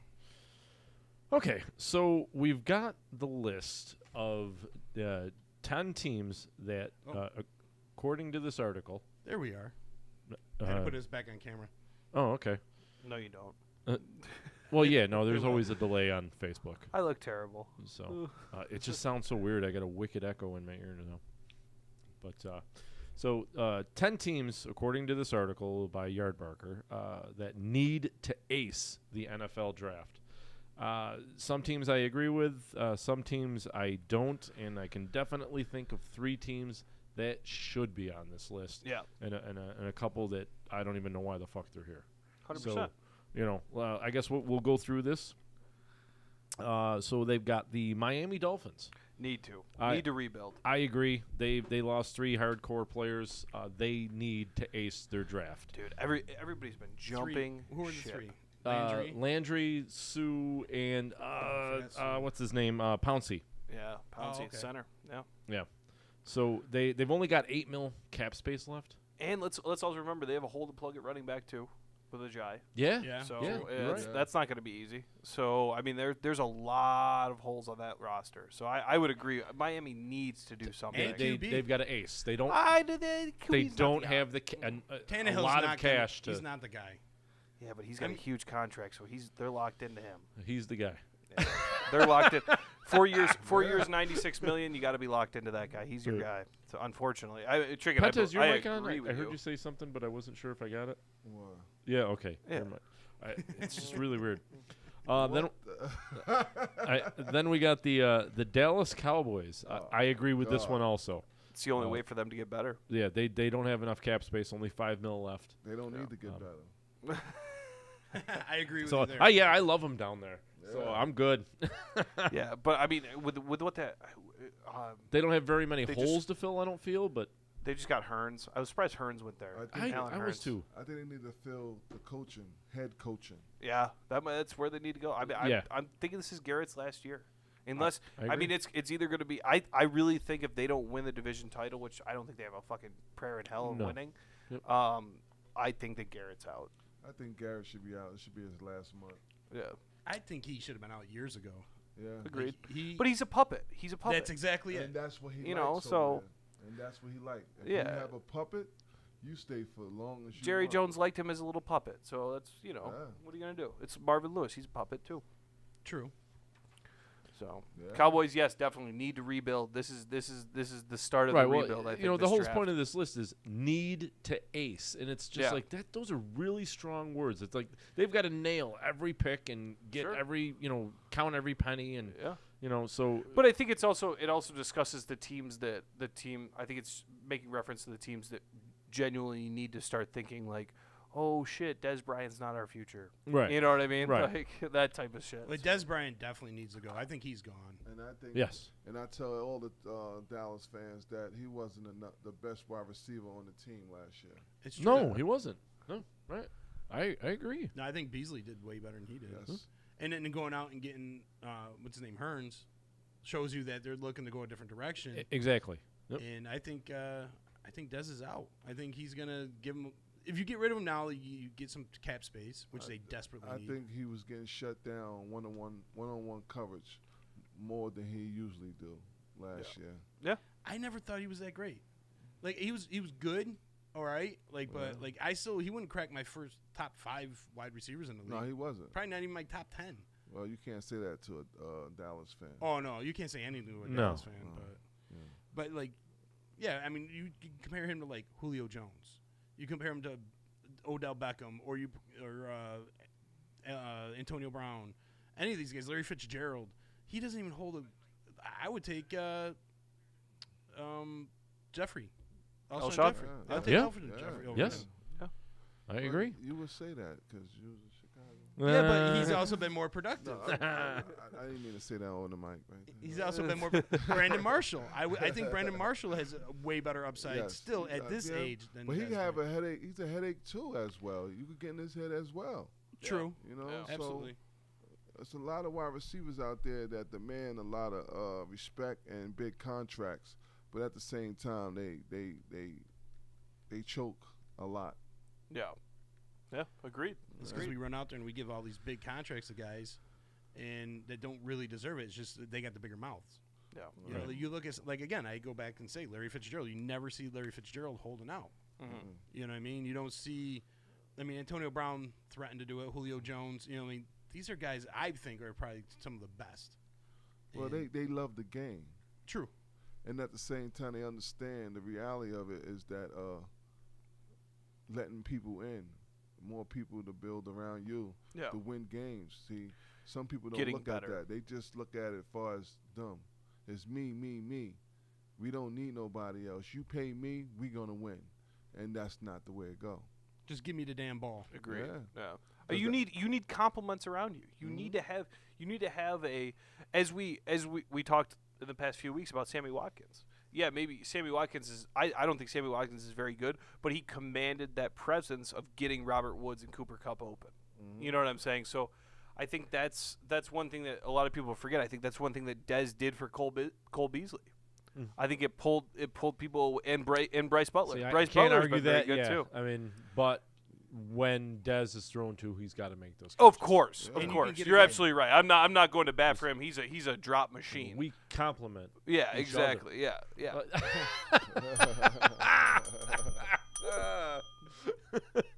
But when you have a team, you want to be able to have people come in there off balance because of they don't know who to double team. Because if I double team this person's open, or they're going to go to this person. So you want to have them off balance when they come in with the game plan. So you want everybody to have one-on-one coverage to a point that then you have a good game, a solid game like that. And if you're a true number one and you want to be paid as a true number one and paid as like one of the most elite wide receivers in the league, you beat those two double teams. Yeah, you know exactly. What I mean? Like Julio Jones beats those double teams. You don't use those as an excuse. Antonio Brown beats those double teams. Yeah. Odell beats those double teams. As a football player, like I used to love making all the tackles or but it's not. To me, as you get older, you understand the value of the game. If I take 3 people out to play, it lets other people make the play. Mm-hmm. Yeah. Mm-hmm. So if I didn't make the stop behind the line and he made the stop behind the line, we all made the stop behind the line. Yeah. See, a lot of people don't think like that. Team mentality. Well, because a lot of people when they watch football and they think about sports, sometimes it's exactly what you're saying. Like if you're and that's the way routes are ran in football and defensive plays are designed is to maximize that so that another player can almost make that play. There's not if you're a DN and you're not blitzing on the play, you're just asked to you're in protection, you're in a spy, right? Mm-hmm. So you're not asked to get at the quarterback, you're just asked to protect. That's still a role. You're still playing that role. That's right. It's not like people get so glorified on the fact of, oh my God, he just made this insane, catch that was unbelievable. Well, he was able to do that because the Brandon Marshall on the other side of the field pulled the cornerback or the safeties away from Odell, so he was either single or double covered, and he was able to make that play. Yeah, it does take a certain sense of athleticism once it gets to him, when the ball comes to him to make that play. That's right. But you're absolutely right. It's a piece. It's every coach designs that play. It's just the same in basketball. Well, it's like the old 4-3. You used to use those big interior linemen to clog up the holes. That's right. So the linebackers could run free. Yeah, keep the bodies off you. Right. Yeah. Your in that style of defense, this is the way I ran it. Your D tackles take one for the whole defense. They basically say, you know what, I'm giving up my stats. Yeah. But as long as I'm taking out 4 guys, yeah, I'm doing my job. And that's why it's important that brings around the realm of in sports, in any sport. Sometimes it's not always good scouting is not always done. You could be a good if it was done this way, you could be a good scout from your phone. You could go on your phone and say, "Oh, well, how many sacks did he have last year? How many tackles? Okay, didn't have enough for me, doesn't meet it." No, it's what you see on video. Right. You have to dig. You have to see those videos. And that's the thing. You have to know the scheme. Exactly. And you have to be there. Yeah. But that's the thing. You have to be there. You have to see it. You have to see the action. You have to be involved in it to make that evaluation of a player. That's right. It's not just going to be, oh, well, this guy has really good sacks. And the other thing to include, too, is guys decline. Guys will come down. They won't be as good as they were before. And they, just like a JPP, he's on his decline. So you expect the stats to go down a little bit. But at the same time, you got to be a factor. You're looking for him to be a factor. That's so you right. combine those two together, and bada bing, bada boom. You got a player. Decline benching is usually easier than incline. No, it's not. We can't hear you, chicken. We're fine. So yeah. You just keep running the board. That's like a middle linebacker, because the middle linebacker job is to take on the fullback. It's not really for him to get the tackle all the time. Sure. Right. He's supposed to take on the lead block, Mm-hmm. the middle linebacker. That's the big bruiser right there. So quarterback of the defense, right? Can you hear me now? That's right. Yeah. That's right. But the talk about people, far as field goal kickers and punters, without that snap, it would never happen. Right. The long snapper. The snapper, the holder, it's a unit. You glorify that kick. Yeah. And it's a good thing you brought that up. Being a Giants fan, you should know firsthand back in was it? Yeah, the 49ers game. 49ers game where he sailed it over his head, and I mean that's how instrumental it could like but be. That's the only thing they remember. Yeah. See, when the kick go through the uprights, it's the kicker. Nobody don't think about the snapper. Right. Laces out, Dan. That's right. and that holder. So you got it's a combination. It's from 1, 2 to the third guy. Scott Norwood. He would know. So without that combination, it's not going to work. Yeah. So it goes on with a lot of stuff that goes on that field. My best friend, one of my best friends, Ben, was recruited to play college football to be a long snapper. That was his only job. That was his goal. Like that was his job. He was a long snapper. The only thing as a long snapper you got to worry about is getting blindsided on punts because you're walloped. You're one of the first ones down the field. Yeah. In fact, odds are you are gonna be. Yeah, because you can't be touched. Yeah, because you're the first one that can release too. Yeah. So I got fucking nailed several times because I was a long snapper. Oh man, stars after stars, man. So speaking of Norwood, so the Buffalo Bills are on this list. Really? Yeah, I don't see it because the general managers. Now, the only reason I see it is because he's got to try and prove himself. Yeah. Other than that, they got AJ McCarron. They got a lineman from Cincinnati. They traded a lot. They're one of the worst linemen to Cincy. Yeah. So I don't really see this as a draft they need to ace. They have holes, but I think this is going back to that what we were talking about earlier. I think this is that going back to the fact that we've got to go up and get that quarterback. Well, I think also but they got a decent quarterback. I don't they think do. McCarron's Sure. McCarron's good. McCarron's good. He's not proven. No. Wide receiver, I would think, is more of a need for him. I think that he's like Aaron Rodgers. McCarron. He need 4 years on the bench. McCarron, really? Yeah. Mm-hmm. 4 years. Well, he's going to get his chance. 4 years on the bench to learn. See, a lot of these quarterbacks is not ready for the speed of this game. Mm-hmm. So and that takes away of their future and what they bring to the table because a lot of them thrown to the wolves. Yeah. As far as like, what was the quarterback name from Cleveland? They did Tim Couch. No, they just got rid of. Kaiser. Oh, Kaiser. Yeah. Kaiser. Oh, he's a developmental. He wasn't thrown to the wolves. He was shot and then thrown to the wolves. they supposed, Boom. Go get him, boy. They were supposed to get any quarterback they could get right now. Yeah. And put him back on the bench. Yeah. And let him learn because they. That's what he's going to do in Green Bay. That's what he's going to do in Green Bay. I know. And that's why I have a problem with the Cleveland Browns going up and getting a number 1 overall pick as a quarterback is. Because right now they're saying, Tyrod's your quarterback. Tyrod is their quarterback. And they want him to sit. But how long are you going to have a number 1 quarterback overall sit on the bench? The fans are going to go ape shit if every time Tyrod throws an interception or makes some kind of screw up. So that's why you go Barkley first round. Worked for Jared Goff. Worked for Jared Goff. Yeah. What's that? Worked for Jared Goff. Yeah, but you didn't hear that echo the third time. He set the Goff.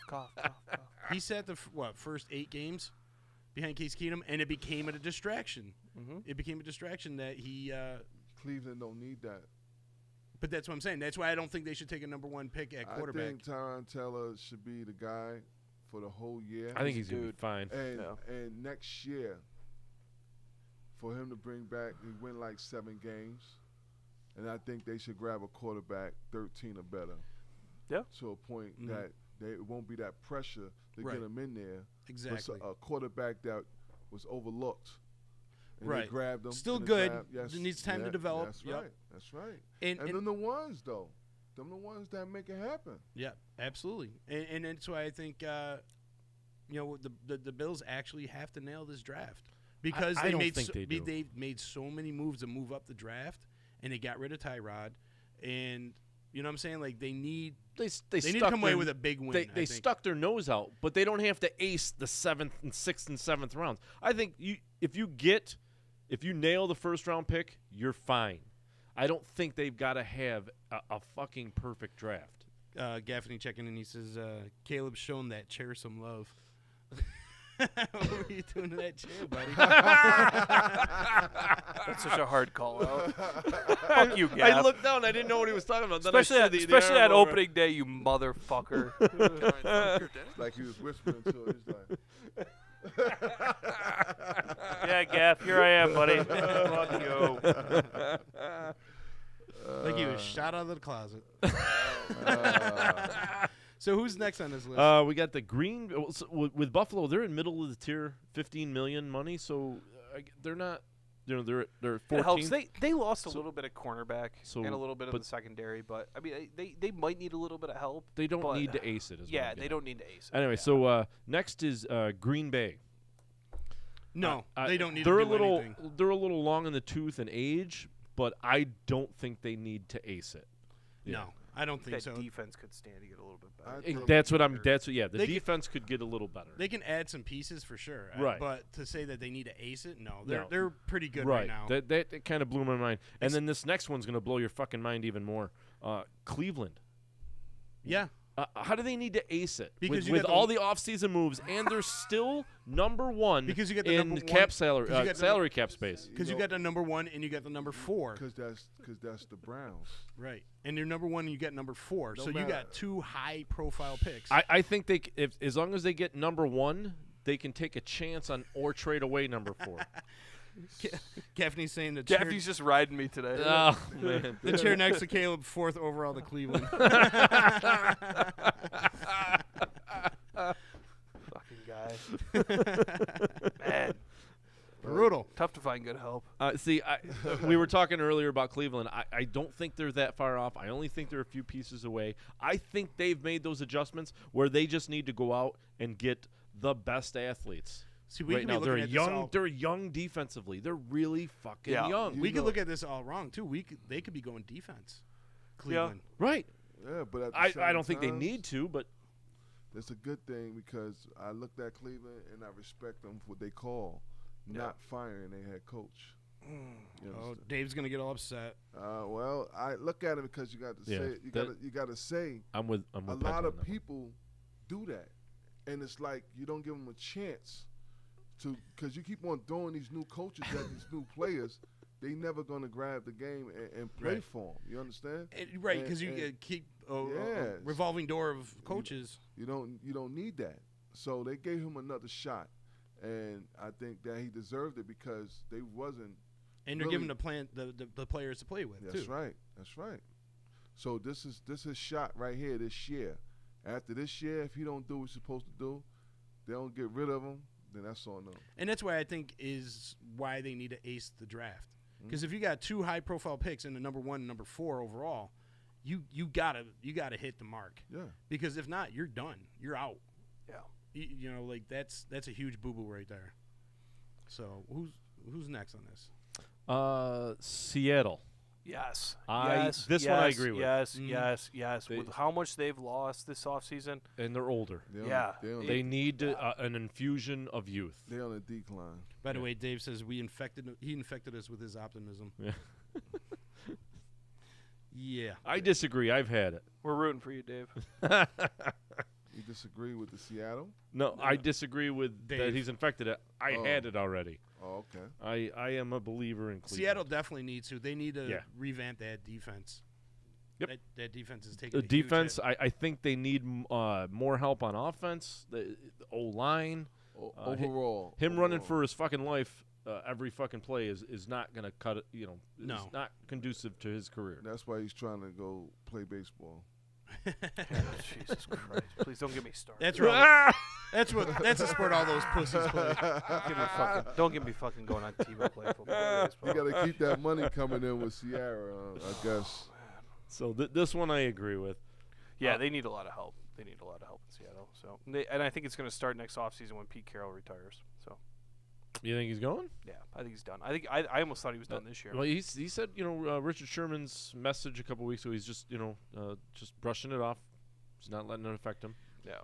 Well, Dave is checking in. He's saying Seattle is a Russell Wilson injury away from Pete Carroll running back to the NCAA and being a total rebuild. Man, right. Couldn't have said it better myself, Dave. Amen. But I think they're going to go straight defense. You have to with Seattle. I think that's the best thing for them because that's what they was known for. They're going to find a way to get yardage and get the ball in the end zone on offense. But they're going to have to They didn't come away like they usually come away with a lot of big stops, Right. like they known for. So. And Michael Bennett's kind of, he's gone now, and his biggest hit was some old lady in a wheelchair, some paraplegic old lady. Man, he took her out, I guess. He could have made the Pro Bowl for that one. Right. Who else you got for us, Sil? The Baltimore Ravens. Oh, of course. I always forget they're even a team still. I know. It's like they were so middle of the road this year. Dude, we barely talked about them all year. If you could give me a picture of a definition of an 8-8 team, that's them. Well, like they are just like, here we are, 9-7, 8-8. Deal with it. It'll be all right. Okay, good. See ya. But they be in it every year. Yeah. They're in contention. Somehow they're always still there. Yeah. They'll crush a team and then lose against a team that you thought they'd destroy. That was them this year. Yeah, like Cincinnati. They lost against Cincinnati to get the Bills in. Yeah. But then they'll crush. I think they crushed Miami like 40-0 or something. You never know what you're gonna get in a given Sunday. The Bears beat them. But to say they've got to ace the draft, they got $10 million left in space. It's time to start thinking future if you're Baltimore. I think that they might be a little older. I think that they need more exciting wide receivers, man. Yeah. Well, they tried to do that. And then Ryan Grant failed his physical, so they went after Crabtree. Like, that was kind of weird how that happened the day of. Crabtree gets released. 2 hours later, Ryan Grant had failed his physical. So, interesting story there. And they got to find a replacement for Suggs pretty soon. Yeah. He's getting long in the tooth. Yeah. I mean, there's that. I feel like they're just a team that's just going to – and Harbaugh's another guy that I could see maybe on the hot seat. I don't know. They need to hit the reset button. Yeah, they definitely need. They might. You give him a couple more years. He's had a Super Bowl. And I think they need more fresh talent in there. They need to. So that's why I guess maybe they're saying that's why they need to ace this draft is to get some young prospects in there. Okay, so I could see it from. I would agree. I would agree. They get a lot of players off free agency. Right. In Baltimore, they don't really hit the big. But when they on the draft, but you look at some of their guys that they got, some of their stars, Ray Lewis, Ed Reed, these guys they picked up in the draft, draftable talent. You know what I mean? And Jamal Lewis, back in Cleveland. Yeah, no kidding. Fuck. Man, they really invaded the U for those guys, huh? Ray Lewis, Ed Reed, Jesus. My God, they set up shot with Willis McGahee at one point. Like, yeah, they did. Well, they didn't draft McGahee. The Bills did that. Buffalo always had good running backs, and they left and went. They got better after. The only one they didn't have was Hester. I mean, Christ. Yeah. Shocky. Yeah.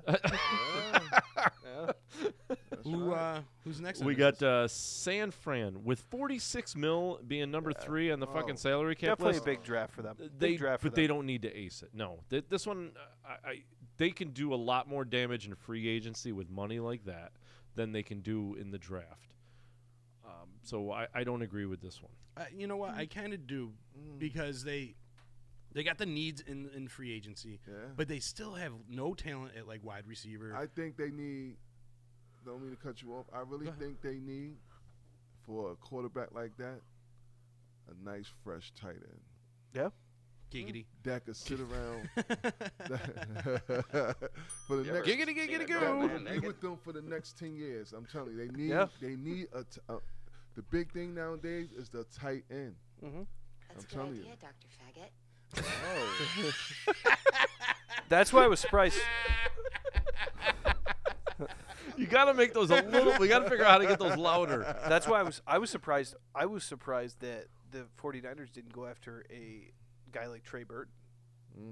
I could have seen Trey. You're Burton right. Yeah, that makes sense for them. He's a buildable tight end. It's not a guy where like Graham goes to Green Bay on a 1-year deal. That makes sense. All right, let's see it. Like we're trying to win. But if you're Trey Burton and you've got a career ahead of you pretty damn well, and this is your show me contract, here we go. That's the place to do it. Yeah, but now he's in Chicago, where he's got a nice young quarterback with a offensive it's a good spot too. It's virtually the same spot. They've got their future ahead of them. Jimmy Garoppolo and Burton or Trubisky. And who do they got running the rock over there? Right now they just signed Jerick McKinnon from Minnesota, but I think they're going to draft somebody because Carlos Hyde's gone. Drafts him, running back, tight end, or they might go defense. Yeah, they could. O-line to protect that big investment they just made. Dave brings up a good question. So thinking of San Fran, which happens first? Cleveland wins a game or Garoppolo loses? I'm going Garoppolo loses. Really? I think Cleveland wins a game first. I think Cleveland wins a game first. Yep. I think Cleveland wins their opening game. I think so too. Yeah. Depending on who they're playing, I don't know. And I think they're playing like the Steelers. No. You know. Well, so that's what I'm saying. I think Cleveland wins. I think they win over a big team. I got to see schedule.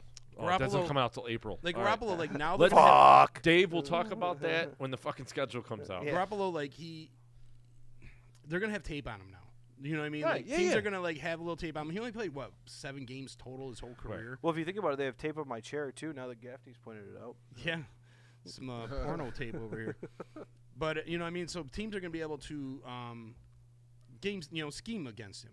So I think that's gonna play a little factor in here. So I think he's still gonna do well, but they definitely got to hit this draft though if they want to.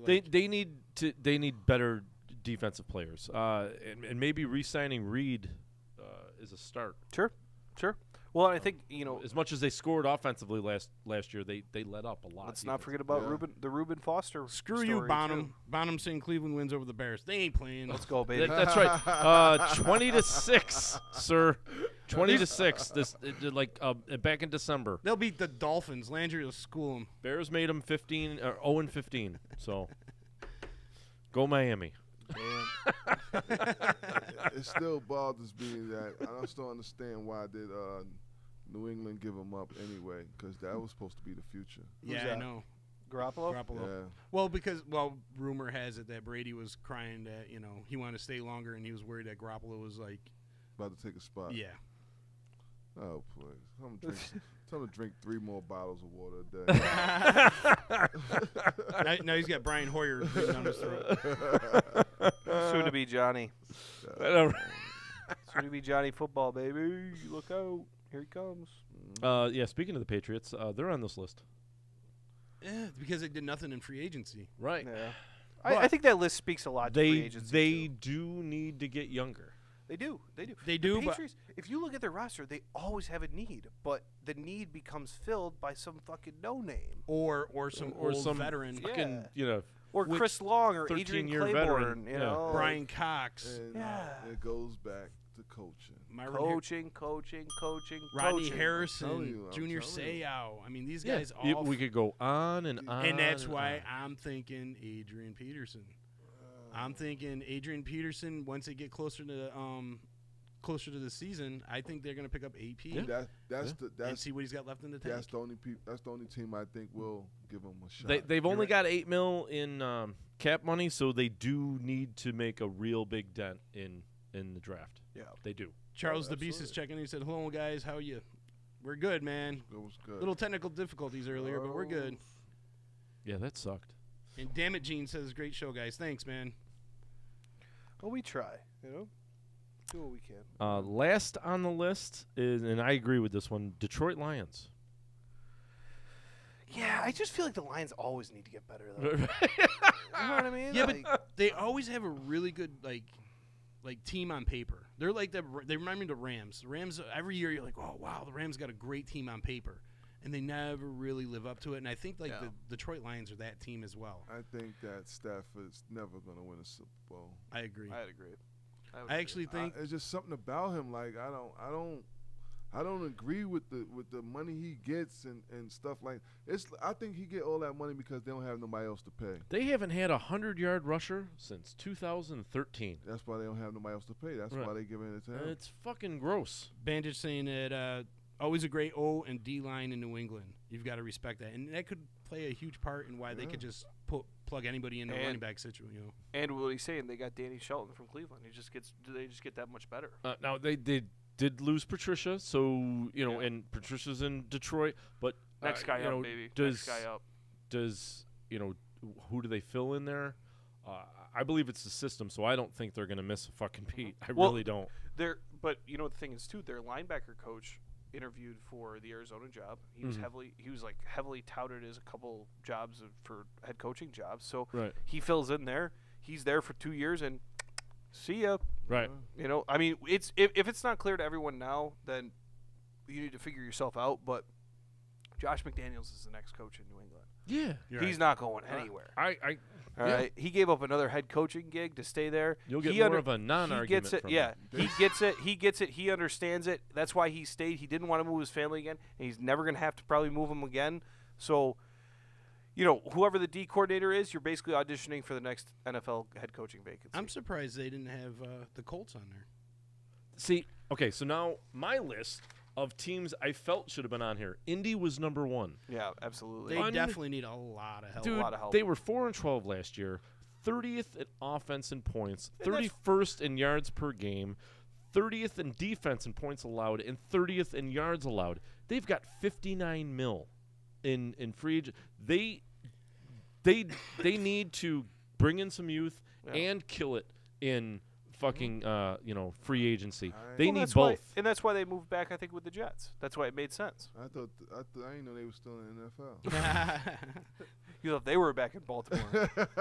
I felt that the Giants as well need to kill it in the draft. They do. Yes. Being so high in the draft. Yeah, and only $6 million left in fucking cap. Yep. They need to kill it in the fucking draft.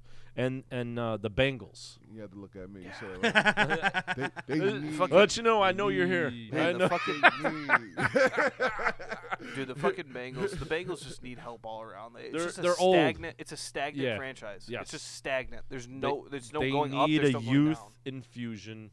They need a change there. Yeah.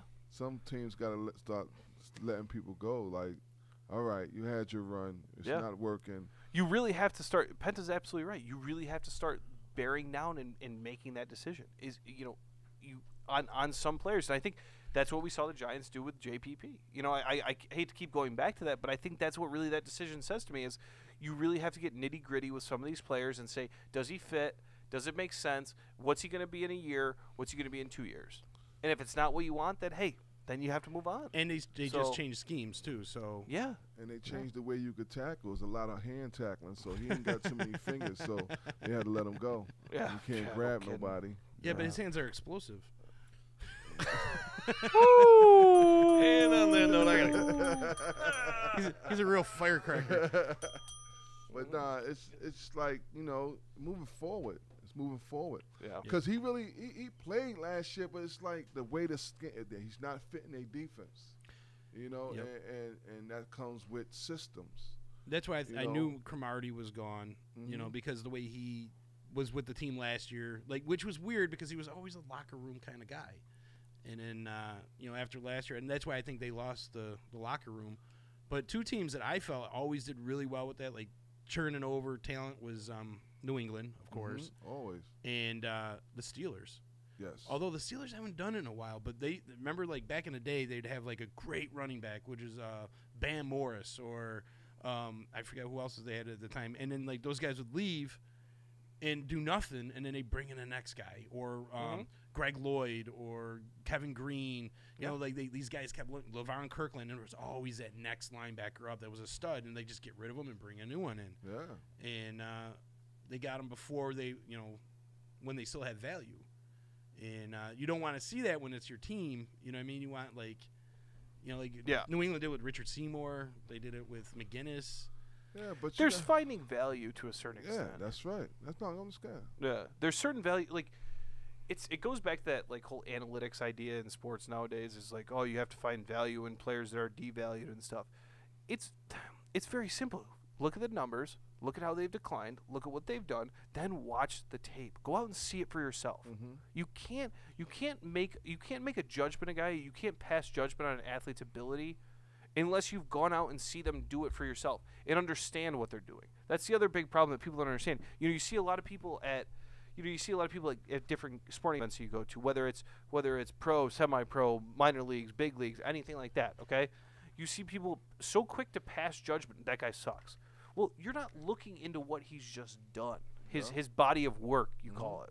You look into the body of work, see what it gets you, see how he makes everybody else around him better. And if Richard Seymour is still able to make everyone around him better, then that's our guy. And he fits into what we want to do. That's our guy. James Harrison, is he able to make everyone else around him better? Well, he's a dickbag, but he will make guys better, and he will, in the end of the day, probably help you more than he'll harm you. Hot lunch! You know who else has a great body of work? Your mom. Josh over at Priceless Inspection. He's got a good quality home inspection. It's just priceless.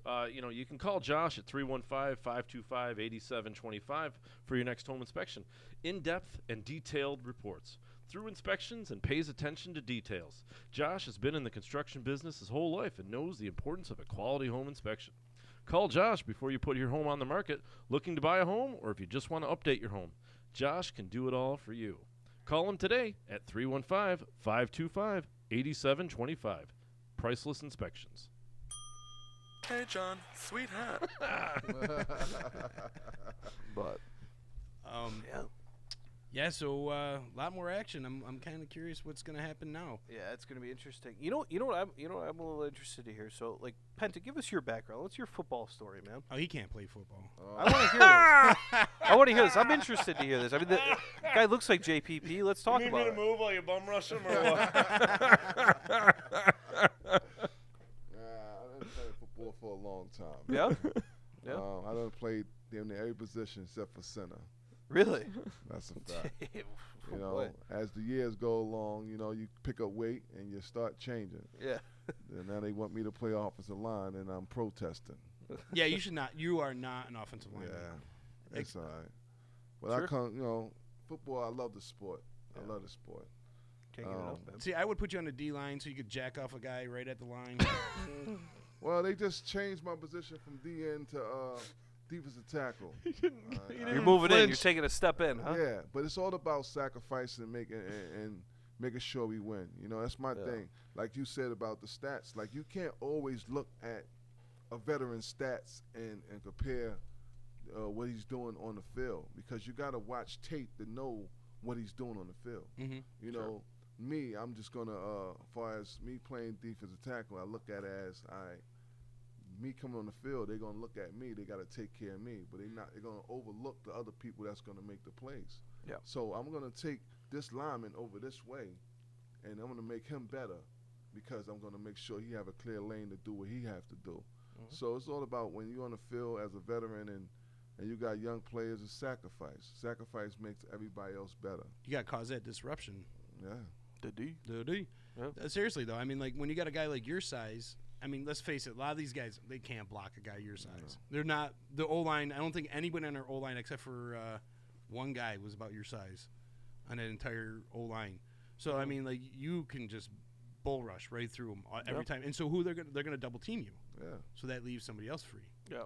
That leaves the blitz open. It's A to B to C to D thinking in life. It's not just, oh, well, I'm watching this and this guy did this and A to B thinking, he made an interception. Okay, that's great. No, well, it was made because of this.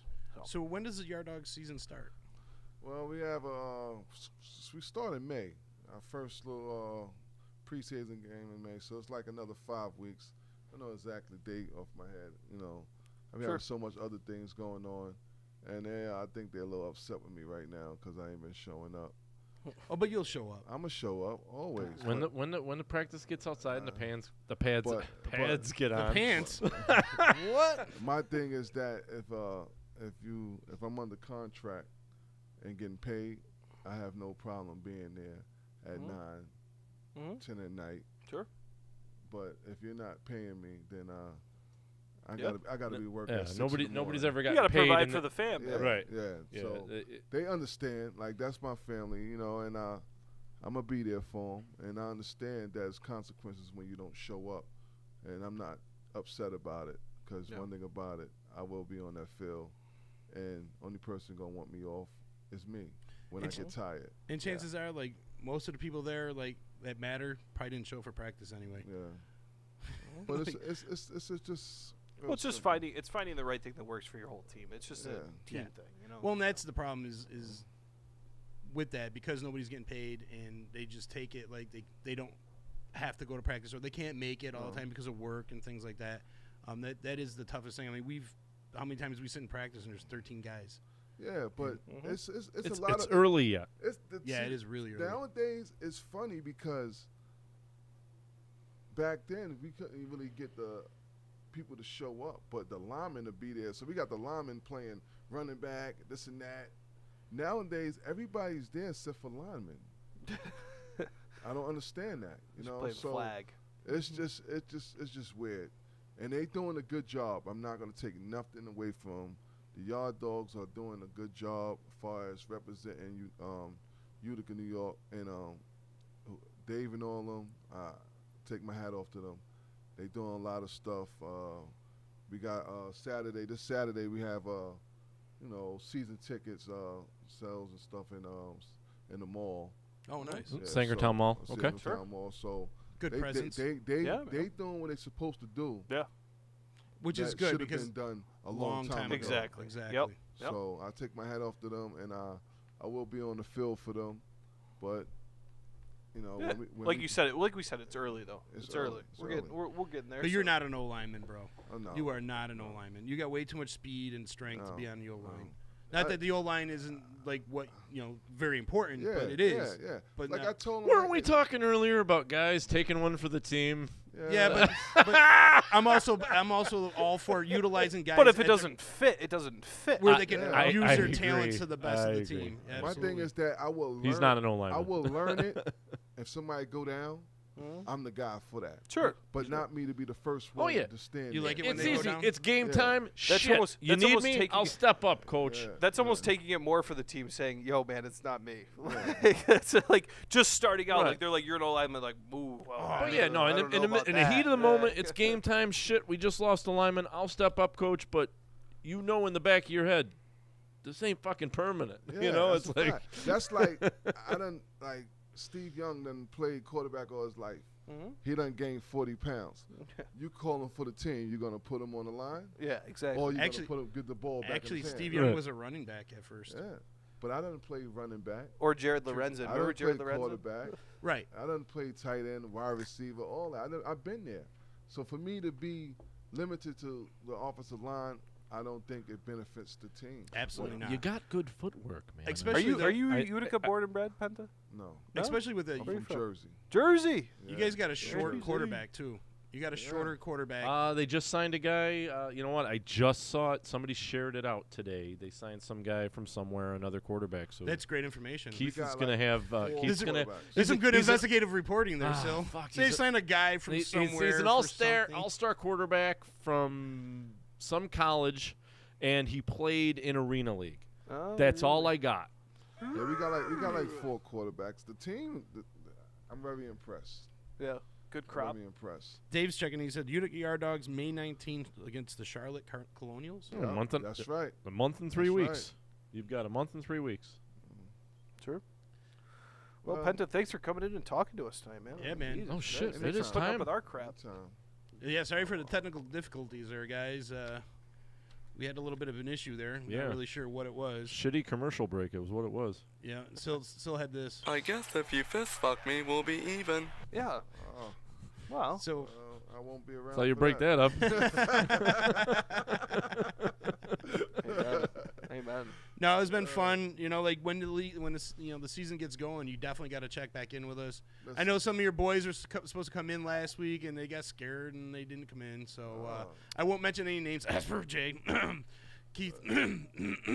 My intent is to buy season tickets, so I'm going to be at as many games as I can, and even if I don't make a game, I'm still supporting the team by buying a season ticket. Well, if I'm there, you will be entertained. All right. Heard it here first, boys. Fucking better be. Damn it. All right, folks, we're out of here. Make sure you check in tomorrow for Back Talk with Tommy Drama. Tommy Drama. And then EC Radio. Oh, also that we do have the benefit over at the winery tomorrow, talking about the Iboga plant. Adeline is putting that on tomorrow night. We will be there. If you have any questions or concerns, or you just want to come out and hang out and check out the winery and everything that's going to offer, come stop by tomorrow 4 to 7. Cool. So we are out of here. Have a great weekend, everybody. All right. Happy Easter. Happy Easter. The following program is an exclusive Disruption Networks production.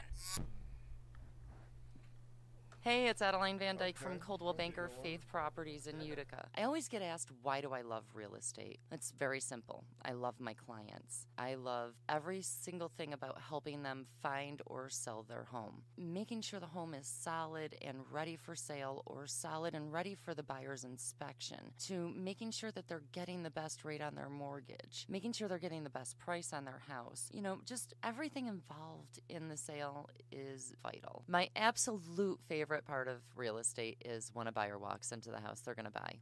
I can feel it before they even know they're loving the house.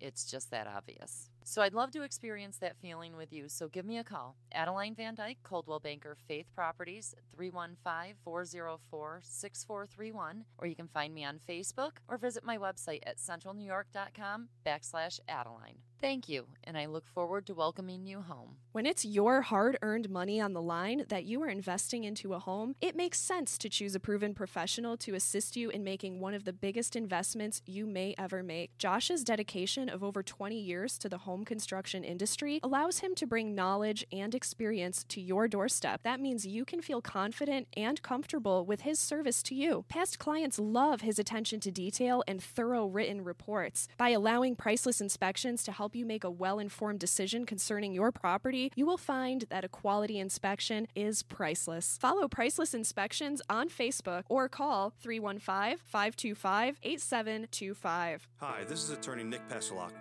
The team of attorneys I have assembled at Passalacqua & Associates has been carefully hand-picked to include the best trial attorneys in the particular areas of the law that we practice. Have you been charged with DWI or any other crime? Members of our team include former assistant district attorneys, now fighting to protect your rights 24 hours a day, 7 days a week. Have you or someone you love been seriously injured in a motor vehicle accident? Members of the team at Passalacqua & Associates include former insurance defense attorneys, now fighting to ensure that you get every penny you're entitled to. If you need legal help quick, don't waste your time or money calling anyone else. Remember, for legal help quick, you better call Nick and the team at Passalacqua & Associates. 315-500-NICK or 315-500-6425 or visit cnytriallaw.com today. In the Mohawk Valley, for the best real estate service, you gotta have faith. Coldwell Banker Faith Properties, 315-735-2222 or www.centralnyhomes.com.